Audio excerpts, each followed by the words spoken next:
Hello. Hello, hello. Welcome back to Disco Elysium. Bless you. You know, I have to look something up real quick before I do this. Go, go, go.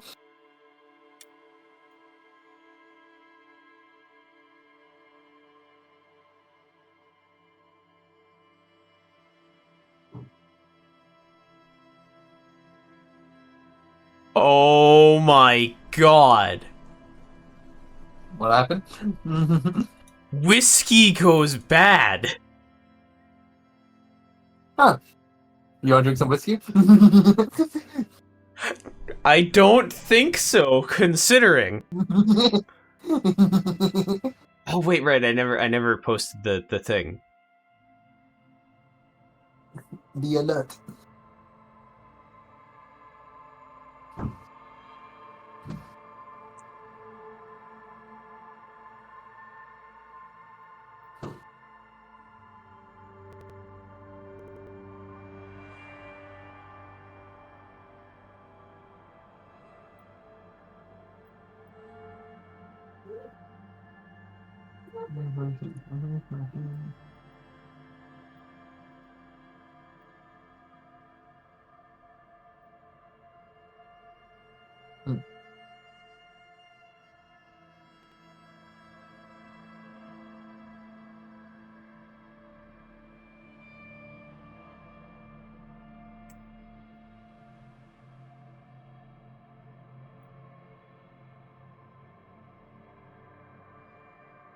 Okay, there. I've actually let people know that we're streaming now.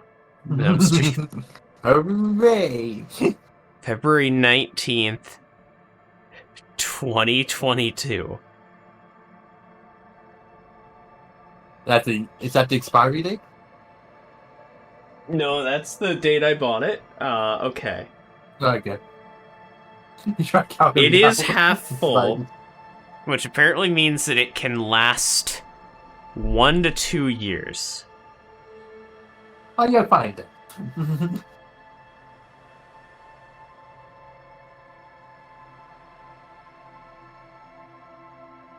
How to tell if whiskey has gone bad. An off-putting smell, a color change, and a harsh taste. I cannot tell. What is the proper taste of whiskey? Old liquor will not make you sick like other expired items. Neat. Oh my god, it's literally just a flavor issue. Alright, then who gives? Yeah, the flavor issue is that it's black velvet. Oh no, it's now worse. Black Velvet. Aged black velvet. Open aged black velvet.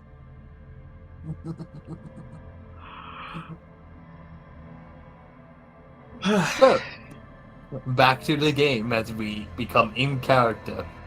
What do you think's happening in this busy city? Oh, so you probably should say you have like some spoilers or something. Yeah. Or, like expectations for stuff. Because of a meme I saw, I have an understanding that the Union boss is, like, maybe a little murdery or something, but I don't know. I don't know the exact parameters. It might just be that he's really sus as fuck. Who know? Who knows? Who knows? I know knows. Kuno knows. Kuno is knows? the king of this city. I mean, Kuno knows. I wouldn't be shocked if Kuno did the murders. Kuno's gotcha. So what do you think's happening in this city? The murder. Any theories? Any ideas? Someone got murdered. Based. Murder is pretty based.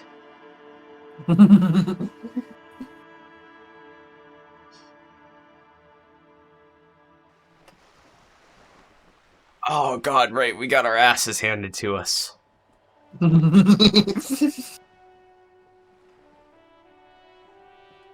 When you finally encounter that 18th charisma character. Whose whole Try job is to be a 20. negotiator. Probably 20, yeah.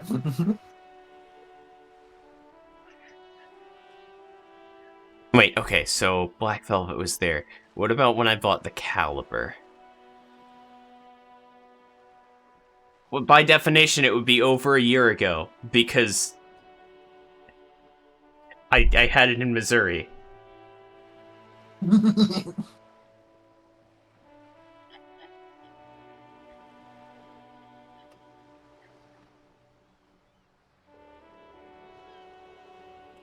Okay. The fuck's that sign say?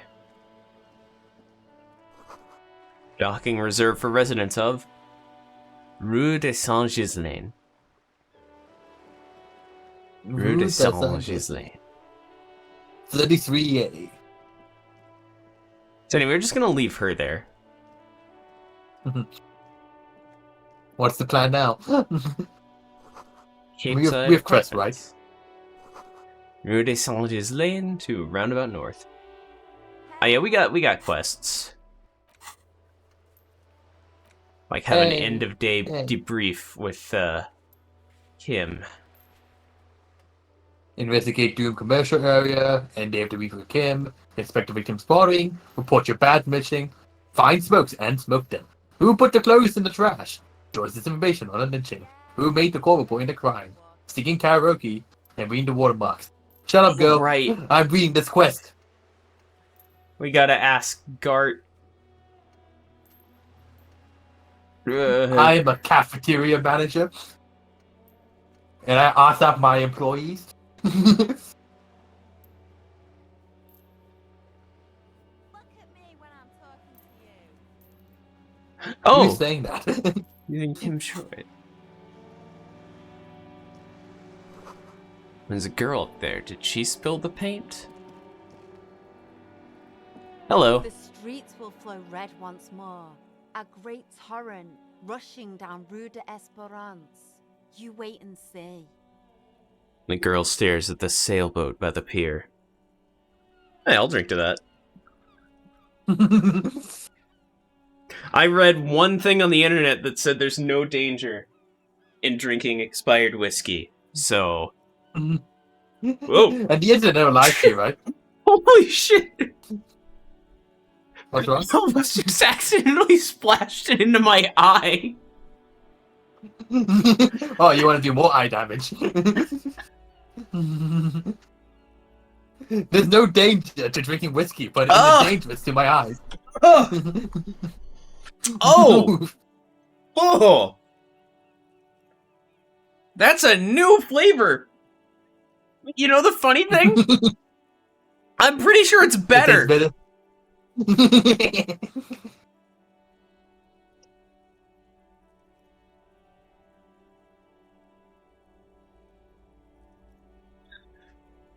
Okay. Whew. Whew. Whew. Alright, now that's a real punishment to self. Oh my god. Okay. The streets will not flow red with anything. Who are you? Now hold on, Kim. There's red paint there. I'm Cindy the fucking Skull. What else do you want to know? Date of birth, blood type, the last time I was tested for Hep C. Hep. Yeah. When were you last tested? Oh god, I remember the character. Last week. I'm practically a patchwork of interesting critters. Kinda like a man-o'-war. Despite the attitude, she puts the brush aside. She's grown frustrated with her work and welcomes the opportunity to challenge authority in other ways. Nice.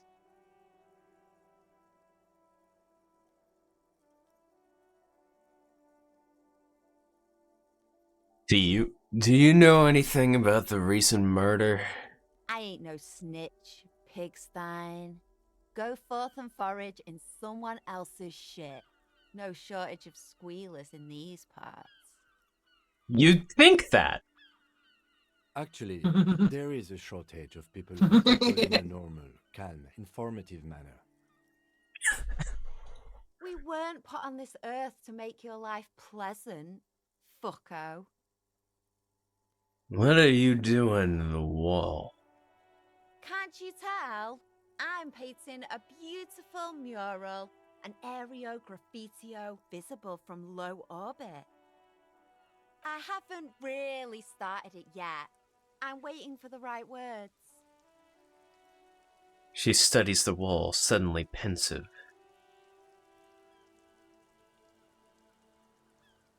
So you don't know what to write? Have you ever tried your hand at graffitio? When faced with a blank wall, most people write unimaginative stuff, like pigs go home and Mono is here. We rarely see pigs round here, though. Just union cads. And my name's not Mona, so... She wants it to be something true and total. I have an opinion on this. Wanna hear it? Yeah?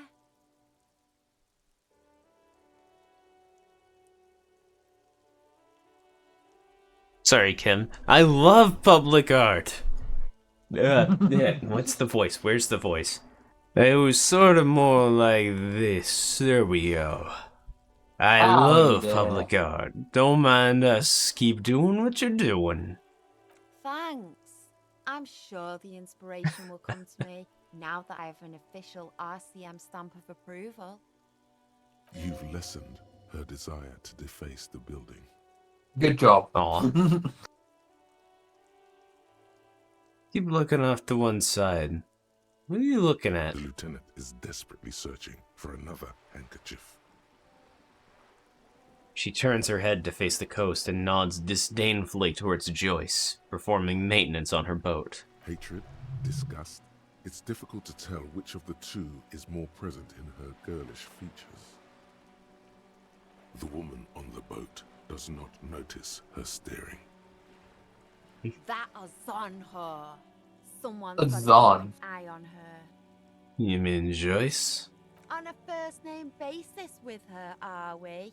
Piggy's moving up in the world. Hold on, what's a Zon? It's where they grow whores like her. And they're whoremen. Yeah, I don't like her either. Pig's not half as dumb as he looks. She gives you a stately nod of approval. Get loose, Cindy. Watch your back, Ungulate. You've got eyes on you. Well, yeah, that's what I used to see. Ooh, trash. Ah, it's Hooray. locked. Damn. Yeah. My trash. I can't get it. Okay. We are 15 XP from being able to try and take that body down one more time.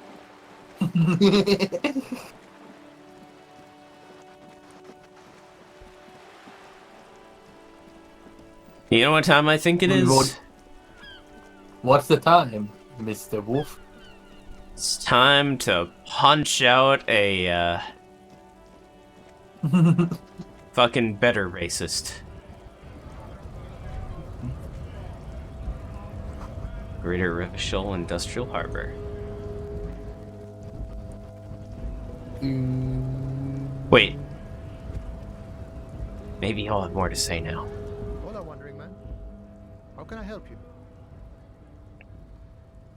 The measurehead didn't for me. Could you help me with that somehow? Sorry. Busy surveying the situation.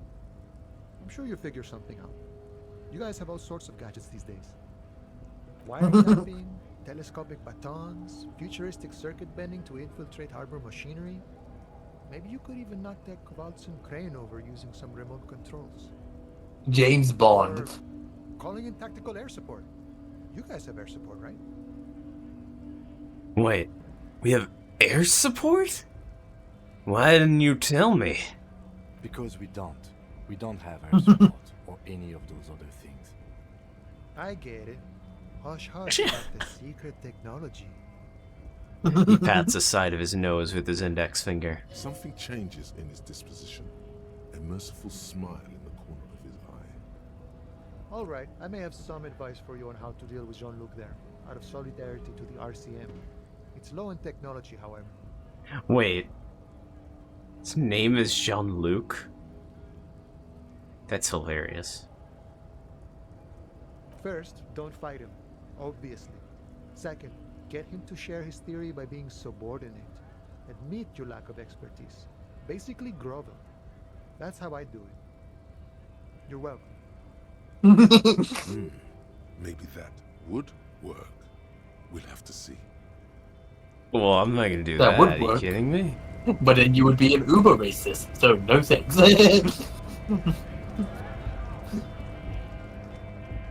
You are what you think, after all. Mm-hmm. Okay, you know what? Fine. Let's Oh, talk you're to doing this? Gart.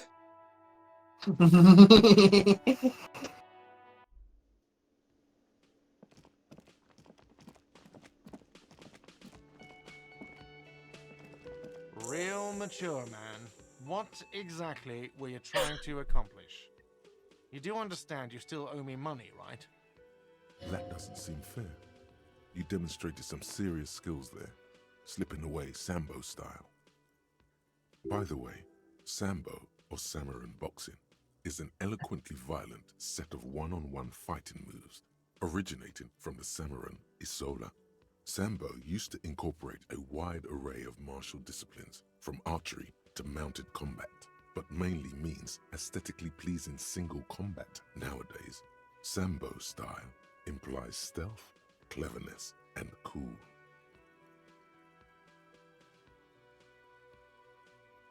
But you must have appreciated my Sambo-style stealth. Oh, well, if that was Sambo style, then let me wipe that debt, sir. He snorts sarcastically, then suddenly changes tone, probably realizing it was pretty cool. Wait, hang on. 0% chance he did that, right? Is that... Did what? Is the narration changing to reflect our distorted view of reality? Who knows? Okay, the stupid drinks are on the house, Mr. Athlete. Oh my god, he did actually! 3 nights and the broken window. That's 100 square. You were so cool with those moves.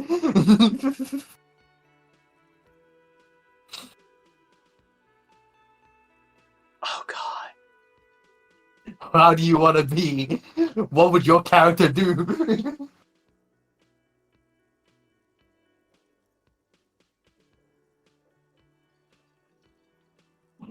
Fuck Gart. That window was just an unfortunate casualty of me practicing my moves. I won't pay for it. Fine, I'll take it off the bill. Sleep in a post-apocalyptic hellhole if you want to. Just know I won't give you another room. So we're cool? Not entirely cool. You still owe me 60 real for 3 nights stay. If you don't have... Man, we really reduced the pay. I can't let you back up there. He points upstairs toward your room. Now what the hell did you want? Oh I god. assume you wanted something to come back here. Oh, you heard that? I thought it was on my end. No. Now what the... God Now what possessed the that fucker. hell do you want? I found the victim's clothes in a trash container out back. How strange. I certainly didn't put them there. Well, that makes me think that you did.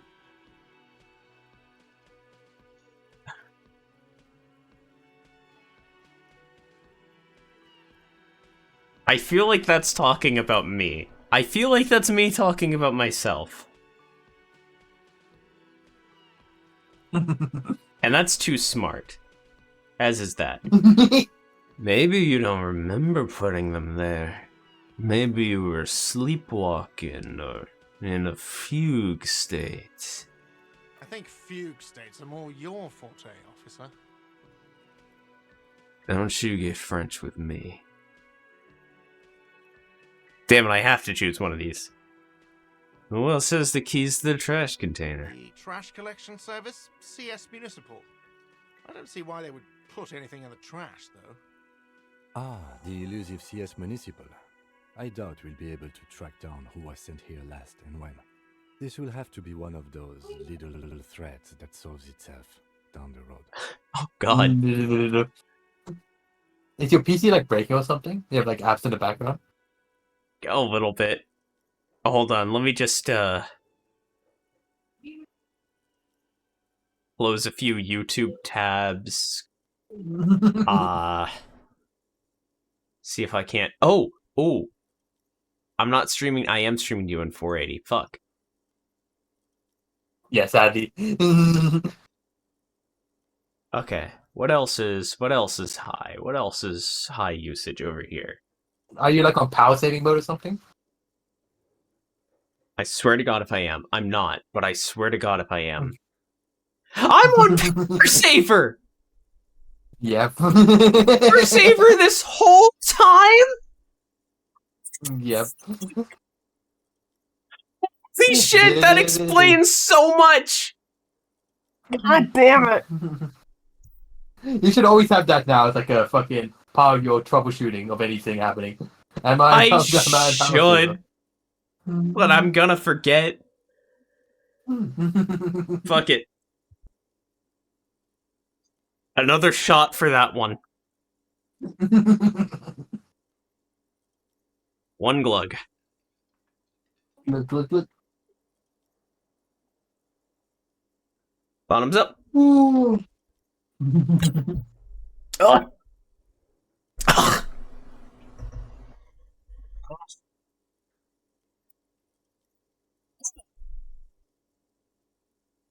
Okay. All right. Okay. Thank you anyway. Could someone on your staff have put them there? Sylvie had the keys before I got here, and I can vouch for her. I can vouch for all my staff. None of us would tamper with the crime scene. All offense intended, guard.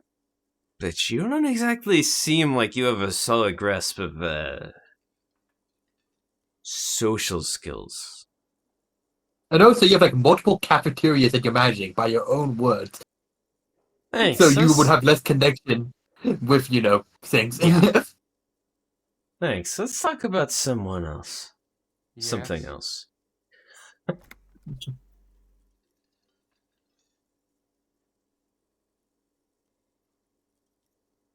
Wait, what have I seen here?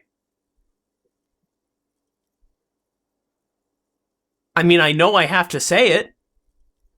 It I've juice the salt in the edges of seen you. something here at the whirling.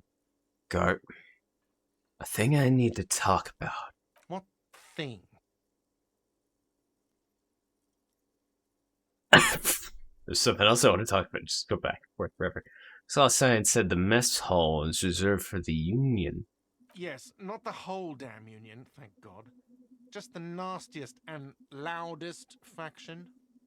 He tosses his head in disdain. They come here in the evenings. Dumb, unruly types. Think they're big shit. But they're good customers. They place big orders and always pay on time. We should find out who this Lord faction is, occupying the booth. Loudness means talkative, and we need info. He gives you a meaningful nod. How do we find them? We don't. We have to wait. They'll show up sooner or later. Men get hungry, even striking men. If not today, then they'll be here tomorrow. There's something else I want to talk about. What?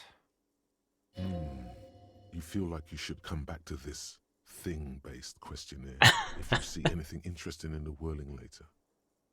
Thanks, Empire. Alright, so another thing of the whirling. Great. I love those. There's something else I want to talk about. Yes, By the way, I'm going to sing karaoke here. absolutely out of the question. You wait and see, cafeteria manager. Absolutely in the question. First we find a sad banger. Then we sing this place to shit. Goodbye. By the way, where is home? The address is coming up blank, and this place sure isn't it. I have no idea. But you've been at this hostel cafeteria for only 3 nights. Where were you before? You had to be somewhere. Definitely not Jamrock. I don't know, near? South, maybe. You don't really know, do you? I don't. Does this mean I'm homeless? South, maybe. Doesn't sound like somewhere you can stay if you run out of money. Could I trace the way back somehow? The exact street, the exact number on a building. You can try.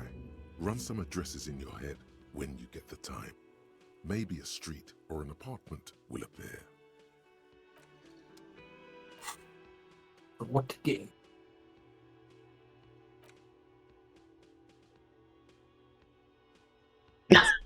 -2 logic. Still seems unlikely.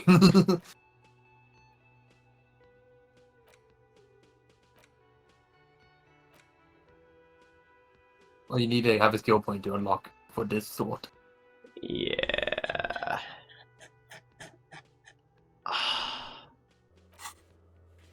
My god, you this don't need game skill system points. is so good! Yeah. You need skill What's point this? to also forget. Oh, you do? Nosifed. Those are good. But you won't need to do that until you fill up your whole cabinet. Dishes are drying. They smell of chemicals and pine trees.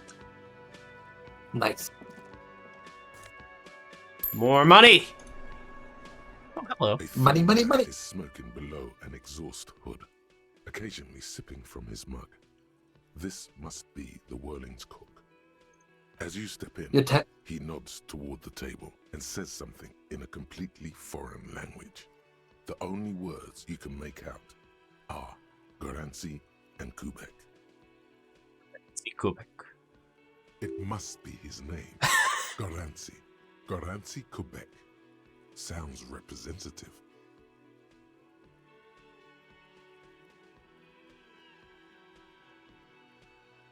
Ah, Garancy. Some questions to ask. The man puts his cup down and replies something, his left hand drawing arcs in the air. You've got some impressive pots there. He smiles and bangs his ladle against each of his pots in turn. I don't think I need anything else. Stay masculine. You see a heavy steel door with a prominent dimple lock. It's painted blue. You immediately feel drawn to it. Blue is for mystery. Color series. The cobalt blue That's the door. surface feels rough to touch. Blue. The stainless steel door is flush with its frame on every side. Try to push on the door. The door does not budge. I wonder where this door leads. You do? It's a door in the back of the kitchen. Why do you care where it leads? It's part of the whirling in rags. There's something about this place that makes me want to know. Eccentric. But okay, I suppose we could look into it. As a side investigation. Yes! Kim, you're getting drawn into my bullshit! He's not bothered by your eccentricity. He seems genuinely intrigued himself.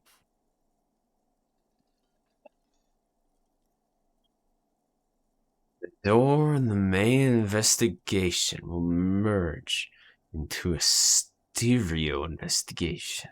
If you say so. Gart is the person to ask about this. The cafeteria manager.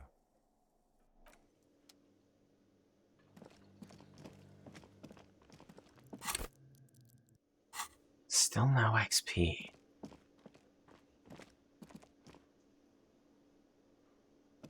Can I help you? Another thing. Great. I love those. There's a mysterious blue steel door in the back of the kitchen. Oh, yes, that door, sure. There's nothing mysterious about it. It's just a door. He shrugs. Do you know what's behind it? Do you have... No, I don't have a key. I don't know how to get there. And I don't care either. It's not like I've been wondering about it for 10 years. It's just a frit warehouse, probably. Or some boring storage space with a bunch of old junk and dust. Junk and dust. He runs his finger across the counter to check for dirt. He's attempting to maintain an air of indifference. It's absolutely not convincing. I think you'd like to know what's back there. Fine, okay, a little.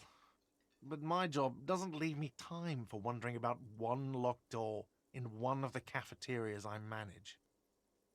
So, I haven't opened it. I have cleaned the whole place 100 times over, though, after the animals. And I haven't found a key, so good luck with that. Yes? Okay.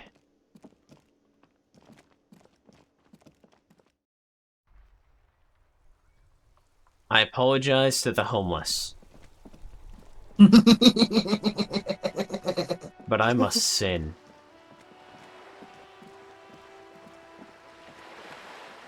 Ah, Yes. no.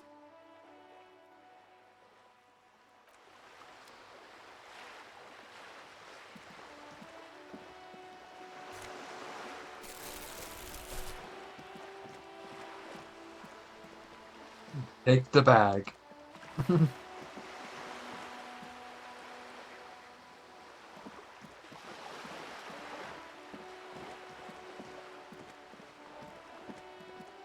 Where are the bottles? Oh no, I don't remember.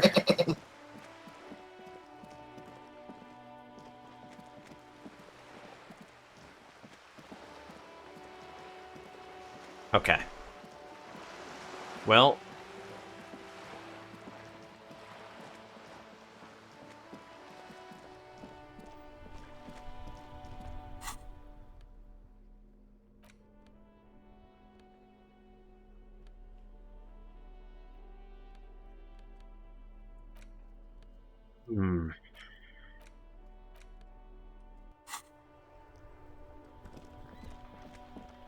We could sell his handkerchief. Maybe a sea monster did this to the plaza. The damage looks like it has been caused by an earthquake. Let's take care of this first. Inside, you see a set of steering levers, a radio microphone, a pull-out toolbox, and the soft glow of a fuel preheater gauge. Kim, how do I turn on the headlights? All right. Ready? I turn, you press start. It's next to the preheater. He's downplaying his excitement. The lieutenant is more than happy to show off his precious carriage. Aw, that's cute. The lieutenant's a car nerd. Press engine start. The dashboard lights up with orange glow. The rounds per minute gauge jumps, and the engine of the Caprice Canelo comes to life with a whiny growl. Oh my god, why was that so fucking loud? Yep. Can I...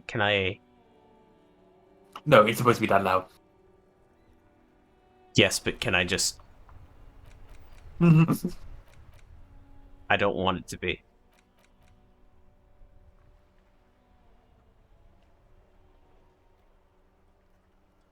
Oh, is it different languages? Neat. Oh yeah, nice. I want to have the voice in different languages. That would be insane. That would be cool. But not today. We have Japanese. Go full weeb.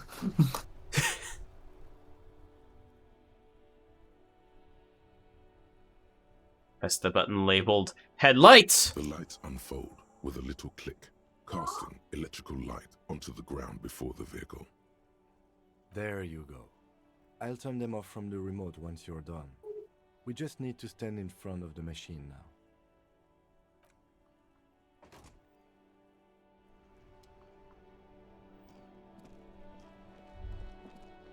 As you hold your ledger's clip under the headlamp, an iridescent hologram appears. A street grid and the veins of a great river. A familiar sensation washes over you. There she is. Revachol West. There's a note of pride in the lieutenant's voice. Around the borders of the watermark are dozens, no, hundreds of micro-perforations. Let's look at the shimmering street grid first. The rectangular watermark is overlaid with the logo of the RCM, and yet the major arteries of Revachol are all recognizable. They shimmer in the Kanema's headlights. Wait, what? Wait, look around you. Krat brazenly darts past you and disappears amongst the stopped lorries.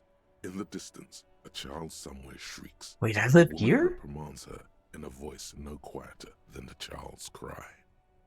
Ah, Martinez. He smells the air and says, "Where are we on this?" Let me see. Takes the ledger for a moment and inspects it. Right here. He says, his finger near the top of the map, on a segment of coast jutting out into the great ocean.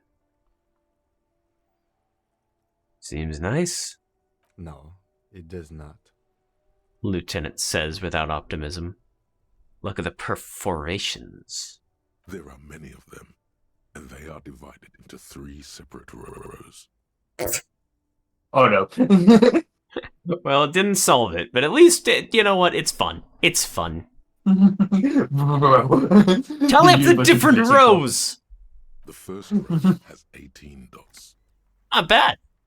Not bad for what? You don't even know what it means yet. What about the next one? The next is the longest. It runs all the way around the border, and then some. Count them individually. There are so many, it's hard to count. More than 150, at least. Maybe even 200. What about the last row? The last row has 3 perforations. 3, that's it? That's it. Hey Kim, what do all these holes mean? Point to the dots on the watermark. Those are perforations. They represent your record as an officer of the RCM. They are your statistics, as it were. I should have guessed you'd keep a record. Officers often do. Let's take a look. Oh no. Son, here is where we score your life performance. You better hope it's good. It won't be.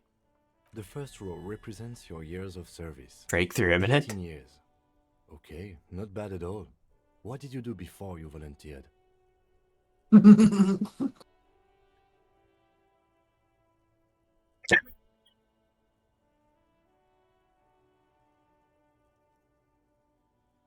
Got drunk? No. I'll walk the land telling whores and liars the end to come. There are 9,855 days remaining. Cool. It's around 30 years. I'm glad you joined us. Not a lot of people with doom crying. Let's move on, shall we? I'm glad you joined us. This next row, the one that wraps all the way around, is your number. of Closed! cases. Oh! Closed is good. It means finished. You've got, let's see. Wow, more than 200. I would have thought there'd been more. It's quite a lot, even for someone who's been on the force for nearly 2 decades. Usually, clearing more than 10 cases a year puts you in the 90th percentile of all RCM officers. I didn't expect that. I'm Yep. good? You're super good. You're like the top 10% of the force. See, Kim? I told you I was a superstar cop. Call it what you want. You are a valuable member of your precinct. Now, Let's look at the last row.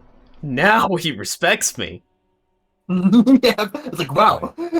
Those are your confirmed kills. You've got precisely 3 perforations there. That's respectable. That's not too many. For an RCM officer, especially Precinct 41, which is in the Jamrock quarter, it's rather tame. I mean that in a good way. What's it feel like to kill a man, Mr. McCoy? A young woman asked the man across the desk from her. Honestly, babe, says John McCoy, crossing his ankles over said desk. I don't feel anything anymore. It's just like brushing my teeth.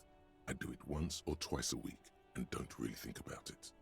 There's no trace of guilt in his voice. What's that So from? the nameless detective was a very good cop. And wasn't a full-on murder cop as well. Harry Styles. Like fucking 19 years in the force and only 3 murders? That's insane.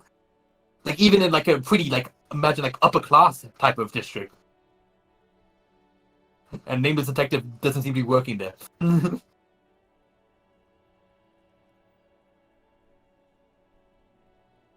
There are certain officers who treat their kills like some kind of ghoulish game. If they do happen to solve a case, Hey, Cap. it's usually by accident. Yep. It's obvious the lieutenant doesn't think very highly of these officers. But it seems as though you are, or at least were, one of the good ones. So we have Whoa. How do you handle the strain? Everyone has their own method of coping. Some more effective or self-destructive than others. He gives you a meaningful look. Personally, I find it helps to keep up a few hobbies. Like what? Oh, this and that. Let's not get into it now.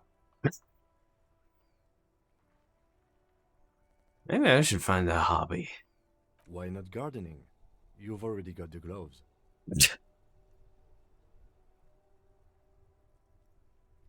Alright, game. You win that one. I have just been wearing It's these. meant in earnest. Please don't mistake it for a jab. Oh my god, really? Holy shit. No. You ever kill anyone, Kim? Yes. He says, declining to elaborate. It's not a problem for him to state it, however. Thanks for this. The lieutenant nods. Okay, let's go. Right. I'll go turn off the light. Yes! Plus 10! Let's Yes. get that body the fuck down. Superstar. Oh my god, I'm a superstar! They say the world isn't ready for a rock and roll cop. No one wants their state monopoly on violence to be mixed with celebrity worship. They claim to know it would be dangerous for detectives to rise to the ranks of demigods and have sexual encounters with barely legal cover girls. It would be insane, they say. To all this, you say, fuck off and die. You people have no idea how good these cops are gonna get. They're gonna crack 20 cases a day. In the future, cops will be like astrophysicists, or prime ministers, or prophets. And you're the first one. -1 logic, price of self-delusion. Learning cap for visual calculus raised to 6, suggestion to 6, electrochemistry to 6, and composure to 6. My logic, no! Fuck logic. And fuck authority.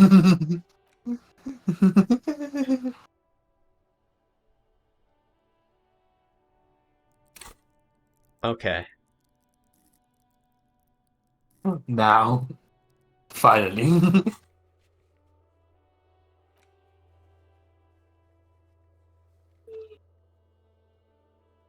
I was a hanged man. Yep. Endurance. Well, here we It's go. also good. Goodbye, That skill improves point. your other health. That also improves your other health bar as well. Like it. I don't like it. I wish I didn't You have don't to like being spend tougher? that point. Not there. I mean, you don't have to spend it. You can just avoid getting the body down forever. There he still is, looking right through you with his white eyes. The body below is Let's go. dedicated. As you breathe Oh, in, thank God! I thought it was gonna do it again! spell of the mind Alright, And folks. Kim just starts shakes to his ring head. itself against. This is the first time I've ever done this. Your eyes squinting. Congratulations, you got to the body. Do they always do that? They do after 7 days, yes. We are deep in decomposition here. Step Do closer. you have anything The you man still before is still made played, or do you forgotten everything else? Then? of underpants I and don't think I've done anything else. This is skin all is new greenish, now. marbled with decaying Hooray. veins and blotched by lividity. A fading web of tattoos covers his chest and shoulders. The cargo belt used to fasten him to the branch above appears industrial in strength. Look him in the eye. His eyes are milky white and blind to the world, protruding comically from their sockets. There is no one home, just subaquatic terrors there. Dark brown hair grows on his head. His face is ready to explode from the organic processes inside. The death's head grin has passed. What remains is an unrecognizable mess. Underneath the curdled meat there is an expression, not carried on his features, but below, inside, an expression of pleasure. This man was experiencing joy at the moment of his death. Erotic asphyxiation? Who knows? Tell me, who are you, dead man? The corpse Wow. is dead silent. You have no Wow, idea that was a who he bad roll. Who is he? He is male, 4250, with an athletic build. This man enjoyed the moment of death. Why do you think so? I'm gonna lie to Kim and just say it's an intuition. It's an intuition. Okay. Lieutenant marked something in his notebook. The corpse looks right through you as you distance yourself from its stench, eyes like a shark. Inspect boots. The material appears to be ceramic. Its clean white stands in stark contrast to the decaying flesh above the knee. The man wore thick polymer socks, probably for padding. A fine array of interlocking plates covers them. Delicate and fragile, they feel alien to the world around you, out of place somehow.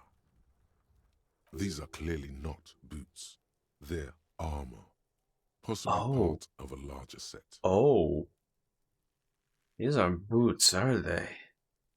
They're armor. Indeed. Technically speaking, these are sabatons, not boots. Actually, the sabotage. I enjoy that, actually. I enjoy that knowledge. What kind of armor is this exactly? Sabatons, we just heard. Ceramic plate. Zirconium dioxide, most likely.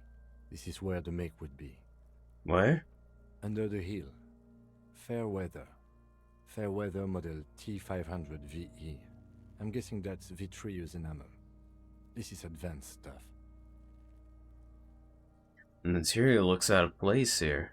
It is. It's expensive. Lieutenant draws a line in the condensation on the ceramic with his index finger. We've requested similar material for our tactical units for years now. The constabularies deemed it too costly. In that time, we've lost 6 men to semi-automatics. How much are we talking about?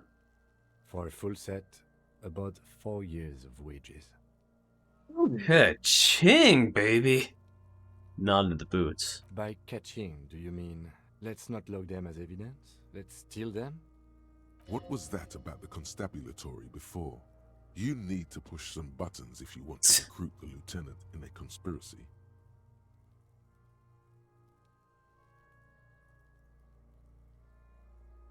No, I just meant they were expensive.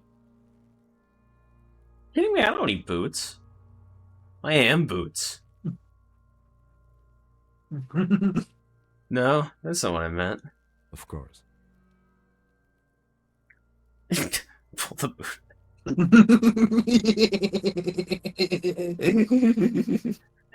Ka-ching. Do you mean steal them? No. Steals them. I mean, fucking 4 years of wages. How You could can this pay man forever. afford such Sorry. expensive hardware? That's for us to find out.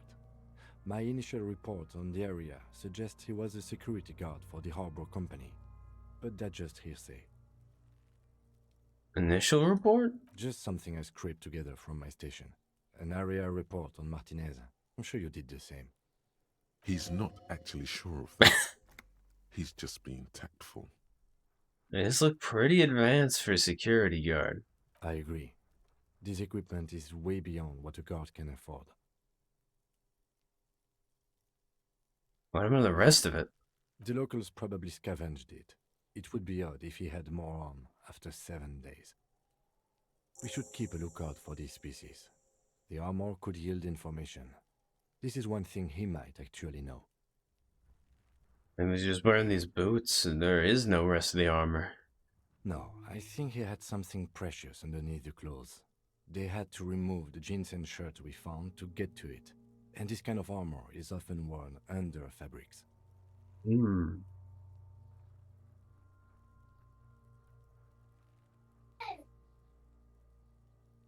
He could just... No. What if they told him to strip before they hung him? To demean him? They usually hang them completely naked for that. La puta madre, the Mazda, the Besmerties and the like. This one still has his underpants. Fucking talking about underpants. Yeah. They're right there. Knock on the boot. A small bell-like sound fills the air, like tapping on the side of a porcelain cup. Suddenly, your biceps coil up. Your elbow is sharp and cocked for a punch. Well, I'm gonna punch it harder after that. Your fist connects to the boot with the same ding. The sound does not appear to get louder. Did you hear that? A click? Yes. Like dice rolling. This is a kinetic redistributor. It spreads the incoming energy horizontally, from plate to plate. When the plates connect, there's a click. That's the sound you heard. See these lines? Points to the toe. Faint, organic lines cover the plates where they separate into smaller ones. These plates then divide into smaller plates until there are hundreds of them altogether. Like the scales of some ancient white monster, cracked and pearly. Back off and look at the corpse. The cadaver slowly twists on the cargo belt, his torso covered in tattoos, and extremities blotched pink and blue. Inspect the belt. The hangman's knot is pulled tight by the weight of the corpse below. Yellow, hard-edged polyester cuts into his neck. Above, a sliding buckle ties the belt to the branch. What kind of rope is this? Industrial strength. The kind used for tying cargo to lorries. Oh. See, when it said belt before, for some reason, I just assumed it was a literal belt, like, for pants. Those are some strong pants. Well, yeah. Like in a circus, when the circus leaves town and they tie a black-spotted giraffe to the wall of a carry pen. What? Like in a circus. When a circus leaves town and they tie a black spotted giraffe to the wall of a carry pen. What don't you get?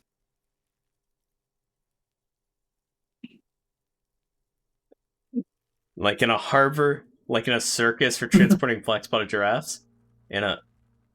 Okay, come up with anything other than harbor. Lie. I'm not gonna lie to him. Like in a circus? For transporting black spotted giraffes? No. More like in harbor. Like the one just east of here. I get the sense they used whatever was on hand, without paying much attention to not incriminating themselves. We're assuming dock workers from the harbor did it? The brief suggested as much, politically motivated by the ongoing strike. Did you not get a briefing? My past is under total annihilation. Nothing remains. My mother, the love of my life. Certainly not a briefing. Okay, you should ask me for one the first moment we get. I sure want him to stay there. Polyester seems strong. It's not merely polyester. It's steel reinforced.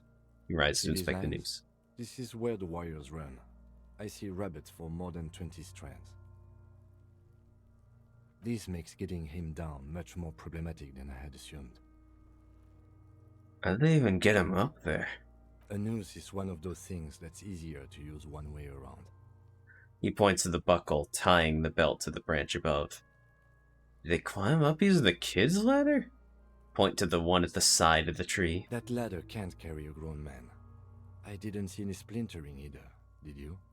I think they lassoed the branch, then pulled on the belt to close the buckle. The cadaver hangs from the cargo belt, limbs limp and torso covered in tattoos. Well, we gotta look at the tattoos. An intricate web of blue lines stretches across the torso, from the right shoulder to the solar plexus. Each time they intersect, a small white star is formed in their crossing. Hundreds of fading asterisks riddle his skin. Their concentration is highest around his heart.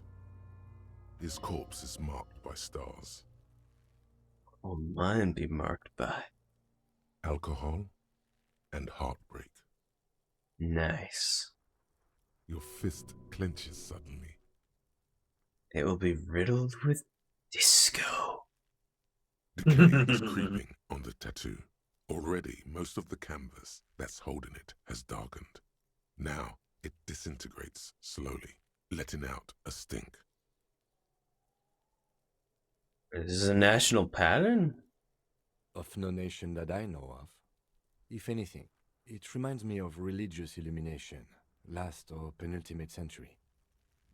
Men who live harsh lives often turn to innocentic worship. But which one? I see no trace of a humanoid figure. We're missing something here. I agree. A sudden ring fills the air as the lieutenant pulls down the zipper of his orange jacket. He takes a thin piece of milled aluminium from his coat pocket and pulls it open. Sounds like a sword being unsheathed. A small lens appears. Some sort of camera. What's that? A Trugat Sunshine. Mini. Shit, Kuno! What the fuck is that? An instant color camera. He produces two metal-capped ampoules and clicks them into place on the side of the apparatus. A thin slot shines there. This is the first time he openly acknowledges the kid's existence. When he can talk about his tech. Cool camera. Nobody move. I don't want to waste one. He points the camera at the corpse, peering into it. The lens needs adjusting. Then... A sound. A Ow! flash, followed by the breaking of a small ampoule of glass. To be honest, I'm surprised that Pour onto the thick, glossy piece of paper, rolling out. Kuno didn't just jump in to ruin the photo. Nobody move, I don't want to waste this. Neurons Random activated. In case we need it. Lieutenant says and shakes the paper, letting it dry in the cold wind. On it, a color-perfect copy of the dead man's tattooed chest. Cool machine. Yes. It is pretty cool, isn't it? Oh, Fucking dork. It What is contains this photo insight for? to the victim's person. By his build, I'd say this was a man of physical violence. The story he wanted his body to tell was important to him. It is his letter. To us. Someone should decipher it. We'll need to show it around. It is interesting that Kim can get poetic at times like this. Basically, you assume we'd just be straight edge, hard edge knife, but him talking about the body being the letter. is interesting. Yeah. And I haven't? I should look at it later, without the corpse smell. Sure. Just don't lose it. He hands it the piece of rolled up photo paper. It's no larger? No larger than a pack of cigarettes. The glassy-eyed corpse looks by, his mouth mute and his skin as colorful as the chemical rainbow on the photo paper, teeming with opportunistic organisms. Squint and take a step back. As you narrow your eyes, the monster before you blurs into a violent mess of green and pink. Observe. Only the lower extremities are pink with a dash of blue. His fatted hands, thighs, and his neck, just above the noose. The rest of the corpse appears dark green in the cold spring air. Squinting, Kim. Why am I doing it? How should I know why you are squinting, officer? Squint harder. His face and hands are pink, thighs too. Nurse is greenish. Oh. You are trying to assess lividity. Relax your eyes. The monster comes back into focus, an explosion of color, coursing with dark marbled veins. His stomach appears pregnant with something. Black liquid streams down his thigh and onto his boot. So, what do you think?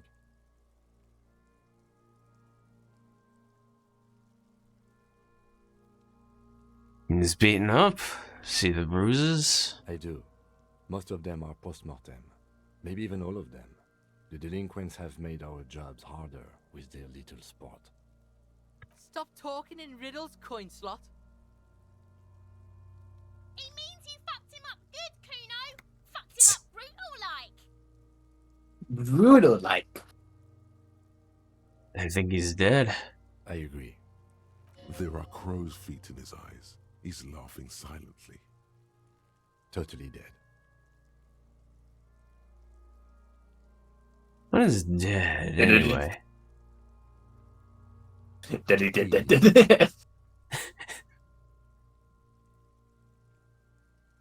Something's coming out of him.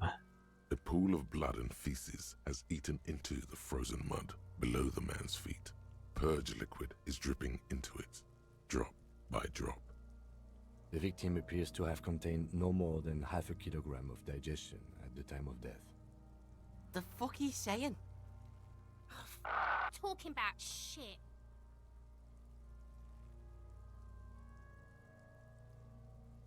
Maybe he went to the toilet sometime before death? Maybe. He doesn't really want to dwell on it too long. Oh, what to think? What do you think? I think he was upright immediately after death. Blood has gathered in his hands and feet, and his neck. He points to his fattened chin. The noose acted like a tourniquet, keeping the blood in his head. The hypostasis here is in tune with the hanging. That's what I think.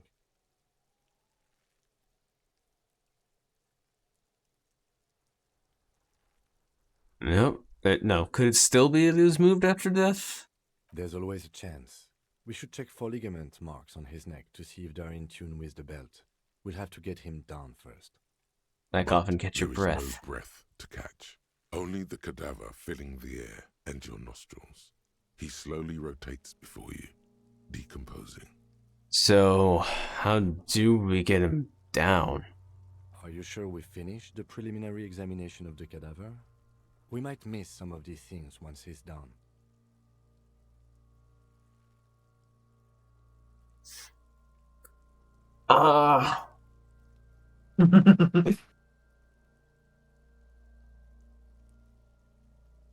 Sit back and I'm gonna have a look Slowly first. twists on the cargo belt. His torso.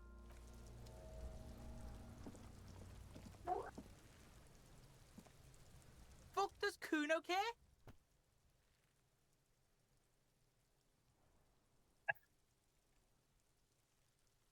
Let's try it. He's on your crime scene, bossing you around. And he's been here for some time too. This is where he hangs out. You have to get more out of him. He could be useful. Kuno, listen. I know this boundary pushing thing is new to you. It's old news for us grown-ups. Get your snout out of Kuno's ass. Kuno knows how hard Kuno pushes it. Kuno pushes it hard level. You should give up, Popo, or the Kun will keep fucking it out of you. You okay, Kuno? She looks worried. The Kun has her confused. That went wrong. He took it as a compliment. Then he had a minor seizure. His body. What do you know about it? Shitload pig. What's your question? Don't tell the pig shit, Kuno. Kim, help me out here. What do you want to know? If I were to want to waste my time, which I do not, I would ask them who he is, how he got there, and the usual. You have no idea what the usual is. Just ask whatever comes to mind. Where's the rest of his armor? Kuno doesn't give a shit about the armor. How come? Kuno's fuck gimp's got one big thing wrong with him. He's a fucking mutant. Mutant? Look at him. Fucking growth hormone shit. He's a giant. The armor's too big for any man.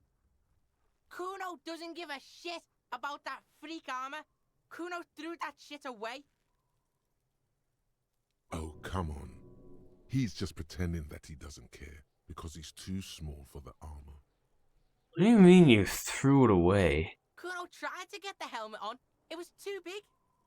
He performs a kickoff on the imaginary helmet. Kuno kicked that shit in the sea, rugby style. That shit means nothing to Kuno. You threw it in the sea? Yeah, that shit means nothing to Kuno. Kuno doesn't give a shit about material shit. Kuno's a fucking monk. You wanna fuck on someone about that armor? Go fuck the mustached union fuck. The jolly troubadour shit at the gate. What do you mean, troubadour? Yeah, cocking boot. You know that jolly union cow fucker? Came around talking about cows or some shit? Came around pretending like he cares about cows?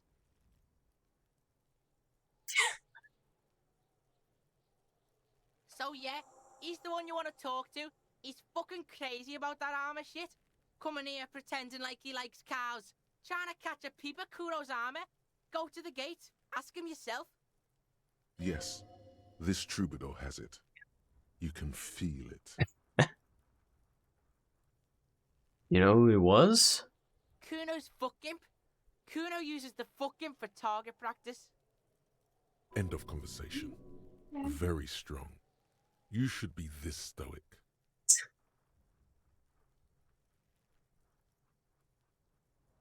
Do you know what got up there? Probably climbed. Kuno was busy down the road when that shit went down. So you didn't see it happening. You heard Kuno. Kuno wasn't even in Martinez. Kuno wasn't in Revachol. Kuno wasn't regional. Oh, okay. Where'd you go then? I don't know. Some fucking He looks around trying to come up with something. Mesco or I don't know. Some other place. Night City. Kuno was in fucking Night City. Ah, Cyberpunk. Where's Night City? Kuno gives this info out on a need-to-know basis, and you don't need to know. Kuno didn't smoke the gimp, if that's what you meant. I see anyone suspicious around? Just a couple of pigs sniffing around in the dirt. That seems pretty fucking suspicious to Kuno. Yeah, you tell the faggoty, Kuno. More on this later. Right now, let's talk about You're something testing else. Kuno's patience here. Get lost. Great kids. Hmm? That is a great kids. Ah, yes. About the crime scene. You kids often play in this yard? Right, pig. This is where Kuno plays with his little wooden choo-choo. Fuck do you want with it? Chew, chew, chew, chew.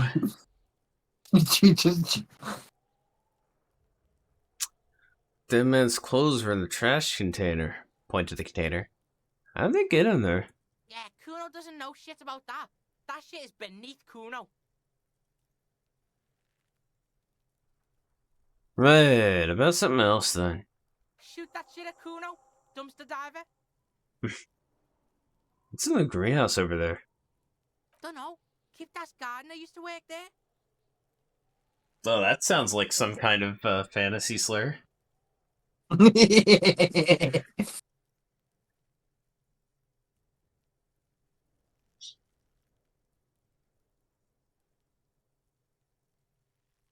Wait, what do you mean by that word? Look it up in the library. Kuno's not a fucking dictionary. Fucking small brain. Kuno means the gardener, alright? Hold on, the gardener used to work there? Yeah, that's what Kuno said. She couldn't handle the heat, so she took off. Kuno can take it. Shit, You mean- nothing to Kuno. You mean the young woman by whirling in rags? That gardener? Look, Kuno doesn't explain shit. Kuno just says shit. He looks you in the eye and nods as if agreeing with himself. Yeah, her. Kuno, there's a sack of a turnip back there. Point to the That's shack. just some shit roofing gimps left behind. Lazy dinks. There it is. That strange feeling again. As if there was more than meets the eye about that pile of roofing material.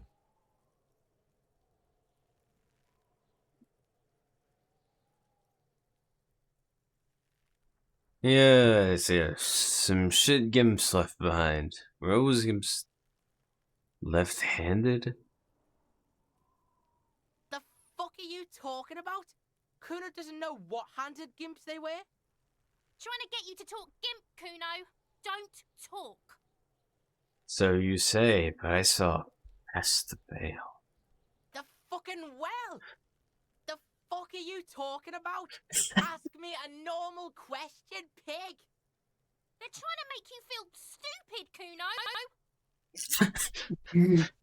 I'm seeing past the veil. You glance again at the roofing material. Okay, thank God. It is. We're getting closer. Oh no. The ladder. Ever climb it? Point to the ladder on the tree. Look at that fucking shit. You're trying to get Kuno killed. Say that ladder is unflammable. Fuck does Kuno know? Kuno's not a fucking acrobat. The lieutenant takes a quick note in his notebook. Kuno is not an acrobat. It's a trap, Kuno. Don't believe Kuno. I might have questions later. For now, let's talk about something else. Yeah, whatever. Kuno doesn't give a shit. Okay, I'm off. Kuno doesn't fucking care.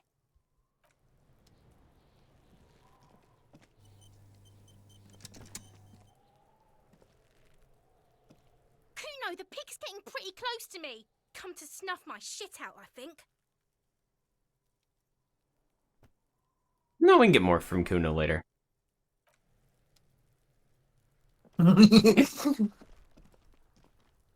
I think I did do that much. I did An inconspicuous pile Oh, of the Kuno? roofing material Eternite. I did scare Kuno and her off. Why am I looking at this pile of the roofing material? Because it's nice Shit. and orderly. Well-laid pallets. Easy on the eyes. It reveals no secrets at this time.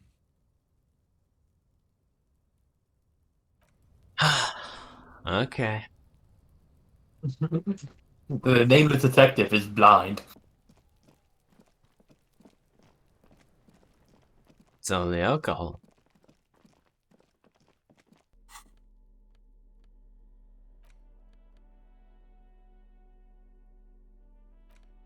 An intricate web of blue lines stretches across the torso of the hanged man. The pattern still kind of has an ethnic feel to it. Who are But you? nothing familiar. Gone. What's the meaning of this tattoo? For you to discover. You've gotten as far as you will without assistance. Someone close to the victim might know. No shit.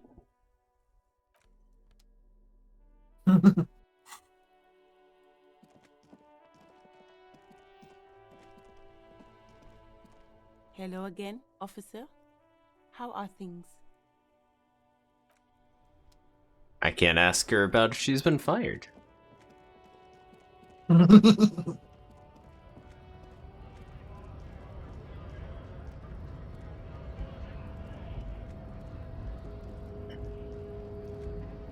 Hola, wandering man. How can I help you?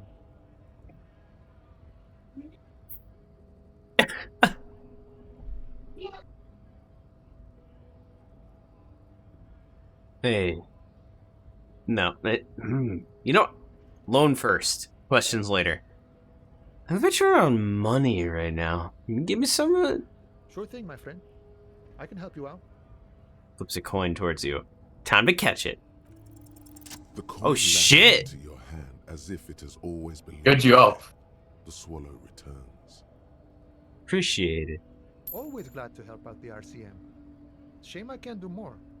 Things are meager at the moment due to, Nods toward the protesters. you know, the winter's fat is slowly running out and all. Still better than scabbing though. Union's problems getting by? Nothing to worry about really. The jam's a bit of a mess, cargo can't get in or out. The rationing is a bit stricter is all. Supplies should last the strike though. Gotta spend money to make money. Aye, you lost me there, Honcho. But it's okay as long as you're not a sorry-ass scab.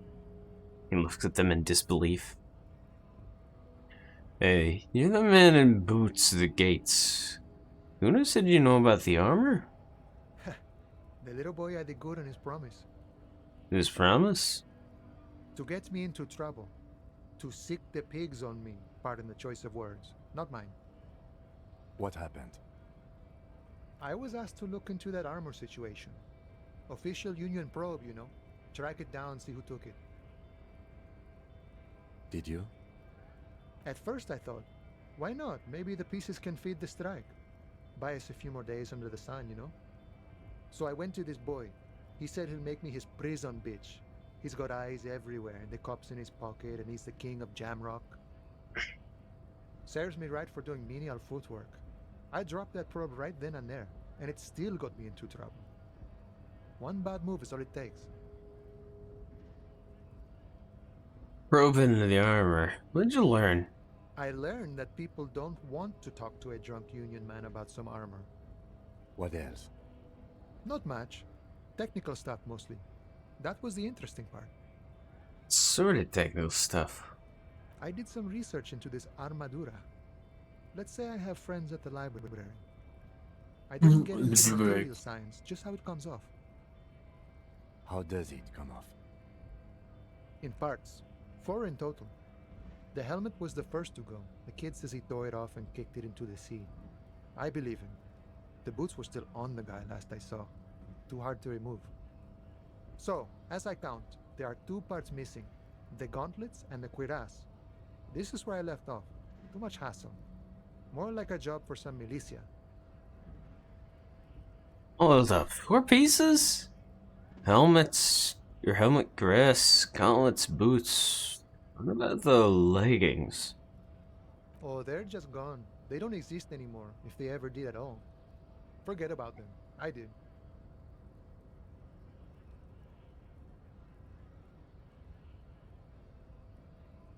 I'm ambitious. I'm gonna find all of it. All the pieces. All of it? There are junior officers out there, eager to prove themselves. I would leave some for them, and I would leave the boots to processing, but okay. Let's find all of it. And Mesquite is epic then, all across Martinez. I hope it will be a real bonanza for you. So Kuno used us to what? Scare you?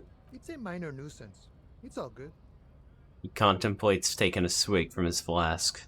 He thinks, not yet. Better to get this business out of the way. Sweeter then. Thank you for the cooperation, sir. No problem. If you see that kid, thank him from Call Me Mañana. Thank him for showing me the way. He is sincerely grateful he is not tracking down pieces of armor right now. Good talking to you. Gotta run.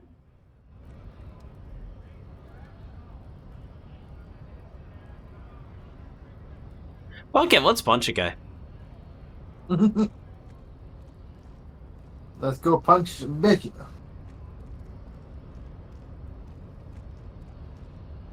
Your race descent has only worsened since I last saw you.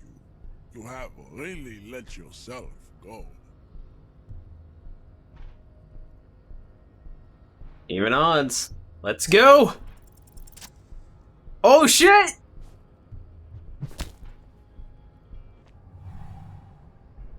Just like that, instinct took over. A solid strike straight into his throat, into the cartilage. You could swear you felt the soft palate break. Oh wait, did I kill him? The man is reeling, gasping for air. Time stands still around. Oh my god. In the distance. Fucking spin kick. Obviously, I have to back up and perform a 360-degree flying spin That's- kick. You're fucking.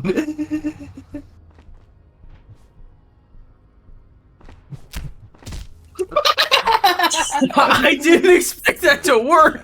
With a dull thump, like a broken down puppet. No wonder this is the top 10% of the force. For a moment. Even when drunk out of his mind.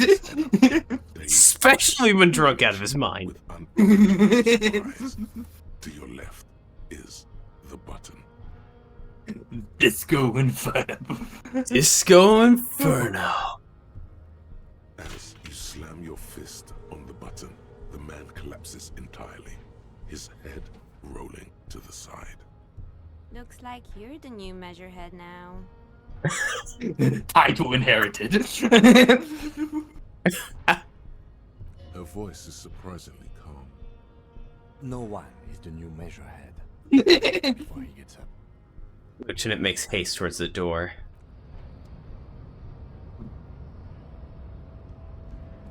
It's funny how The man this is all still this knocked out. He breathes slowly and steadily. Sorry, what? it's funny how this all came out of the unlikely role of lifting some weights. Yup. That led to you doing a 360 spin kick. That's this game, right? Yep. You do well on some things, you do. For him to recover. Oh. Ooh, what's this? Money. Money, money, money. Why can't we mug a mission? He probably doesn't have money though. As Coleman Yannis says, the winter fat is getting thin. Yup. Door's locked, cannot be opened inside without a pass card. So you have no choice but to talk to the union leader. Union leader. Every worker equals member of the board is written at the top of the flyers. This is a Dewey typewriter. The model name is on the back. Standard office file cabinet. The drawer is soon to be locked. Someone let the coffee machine on. The dark liquid in the pot looks almost sentient.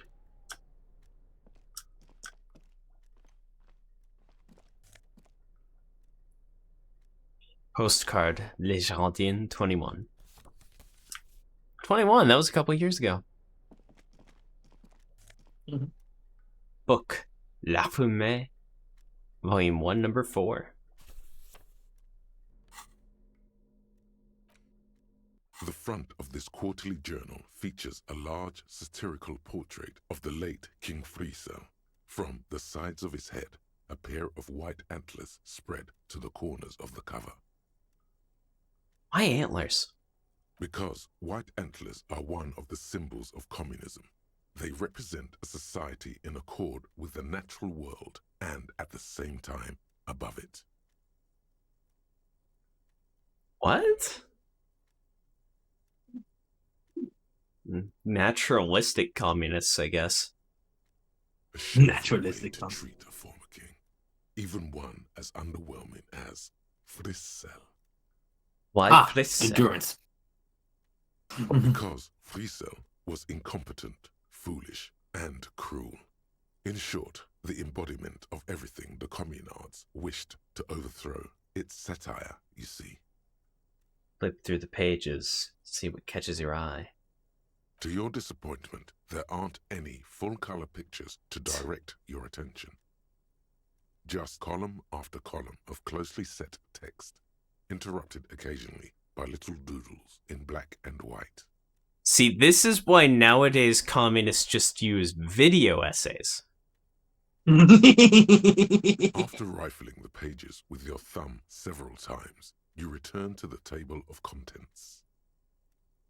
Like, have you tried to read Marx? I've tried to read Marx. No, It's I've not. horrible. It's so horrible. You can sum up several paragraphs in a sentence. English teachers be so disappointed with Marx. The magazine is divided into several sections. International developments, Kunst und Kultur, and local concerns. Just inside the cover, there's also an editor's note. Read the editor's note. Comrade, as you know, this journal takes its name from Mazov's immortal expression, Du cristal a la fumée. This was his way of describing the way the rigid, crystalline structures of capitalist ideology turn to smoke under communism. But, like the structures of capitalist ideology, we too are at risk of going à la fumée, unlike many publications which are content to spoon-feed their readers reassuring drivel. La Fumée is committed to telling the radical truth, even when that truth may drive away potential subscribers. Okay, so they're up their own ass. Good to know. Yep. So please, if you value our radical Mazovian perspective on contemporary politics, culture, and international affairs, please consider subscribing today. Yours in Please like and subscribe. Play cool. Everything's in order. You flip back to the front of the magazine. The table of contents unfolds before you. I want to catch up on international developments. This section includes a long, tedious critique of the latest round of free trade negotiations between the EPIS nations and the Free State of Semenine. You also skip over an article about heavy fuel oil smuggling along the Messina border, something about bear wrestling in Samara, book riots in Yugograd.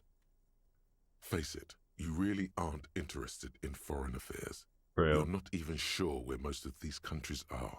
True. You flip back to the front of the magazine. The table of contents unfolds before you. Like Australia? What the fuck is that? What is Australia? Some weird kangaroo land? It takes a moment, There's but constant gradually culture. it dawns on you that Kunst und Kultur must mean arts and culture. German. As you leaf through this section, you come across several reviews of recent radio plays, as well as a brief artist spotlight featuring a local artist identified only as CS. Cindy. Something. The skull? The main feature, though, The skull. Oh, yeah, right. Tip-top Tournée, a critical Mazovian perspective. Profile of CS. This so-called artist spotlight is really just a brief Q&A, made all the briefer by the subject's evident hostility to her interviewer. Face. Like, fuck off, I'm doing art. Just a moment. What is this tip-top tournée? The actual article is surprisingly light on details, but after skimming a page or two, you gather that it has something to do with motor carriage racing. So NASCAR or... You only ever hear about the ludicrous sponsorships and obscene death toll. So NASCAR. Yeah. I was, at first second I was like, oh cool, but then it's like, oh no, wait, it's an official one? Fuck that. Official what? Alright. Let's see what these communists have to say about Tip Top. You think you're settling in for a relaxing recap of the most recent season, maybe sprinkled with some nice anecdotes about a few really? more colourful drivers. I wouldn't assume that. See, Yeah. when I see a fucking 5-hour-long left tube video essay about NASCAR, I know I'm in for some wild shit. Yep. Instead, I don't you know. find yourself skimming a 10,000-word feature about all the politically problematic aspects of Tip-Top Tourney. The only thing I know about NASCAR is from, like, I think, Lemeno? Not Lemeno, it's like some type of a fucking video essayist. It wasn't like a left person, it was just like a general information. Yeah. He's like the guy with like It's a Trap Star Wars character as the avatar, but it's like green. I don't know. Don't worry about it. Don't worry about it. Oh, wait. What's wrong with Tip Top? What's wrong with NASCAR? There's the crass commercialism of its sponsorships, and then there's the practically criminal emphasis on deadly motor crashes. What's wrong with a good motor crash? Just keep it interesting. And that precisely is what's problematic about it. Were it not for the promise of random, spectacular violence, audiences would quickly lose interest. True. At the end of the day, it's the destruction of these 750,000 real racers that you're really watching for. Oh, you're right. If you Really, if you wanted to watch violence. If you really want to watch proper racing, you watch what's the other one in Europe and stuff? What's the name? The FIFA, it's not FIFA, that's FIFA soccer. No, the one, like, you know, the cars that are not really cars, but like very flat. Formula One? Formula One, yeah. Yeah. Does Formula One have crashes? I don't know. I don't know One enough. cannot avoid the conclusion that Tip-Top Tourney is simply the apotheosis of spectacular entertainment under capitalism. Did you know Tip-Top Tourney is actually an orgiastic ritual of capitalistic destruction? I had no idea. I can safely say the thought had never crossed my mind, Detective. Lieutenant furrows his brow.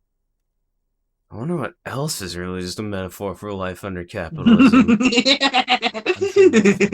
If the young men who wrote this article are to be believed. If I had to wager, I'd say they've never even seen the inside of much less a motor race. I take whatever they write with a large grain of salt. That makes like, sense. Fuck off, this is my hobby. This is my hobby, fuck off. That makes sense. If they talked about any other hobby, Kim wouldn't give a fuck. It's like, oh yeah, sure, it is like a capitalistic example of destruction. I see that it does have issues. What with putting people's lives at risk for no good reason. Wait, it's about motorsports? Oh, fuck them. Fuck them. They don't know it. They aren't real fans. You flip back to the front of the magazine. The table of contents unfolds before you. Oh shit, local concerns? I didn't even notice that one. That one's actually helpful to us. Yeah. Much of this section is taken up with articles declaring unqualified support for the dock workers' strike. Makes You sense. skim the headlines. Paint the harbour red and white. Martinez tames the wild pines. A city in revolt. First we take Martinez, then we take La Delta. Finally, there's a brief article by the writer, G. Martin, accusing the owner of the Cape Side apartment of illegally attempting to evict certain communist tenants simply for not having paid their rent. I mean...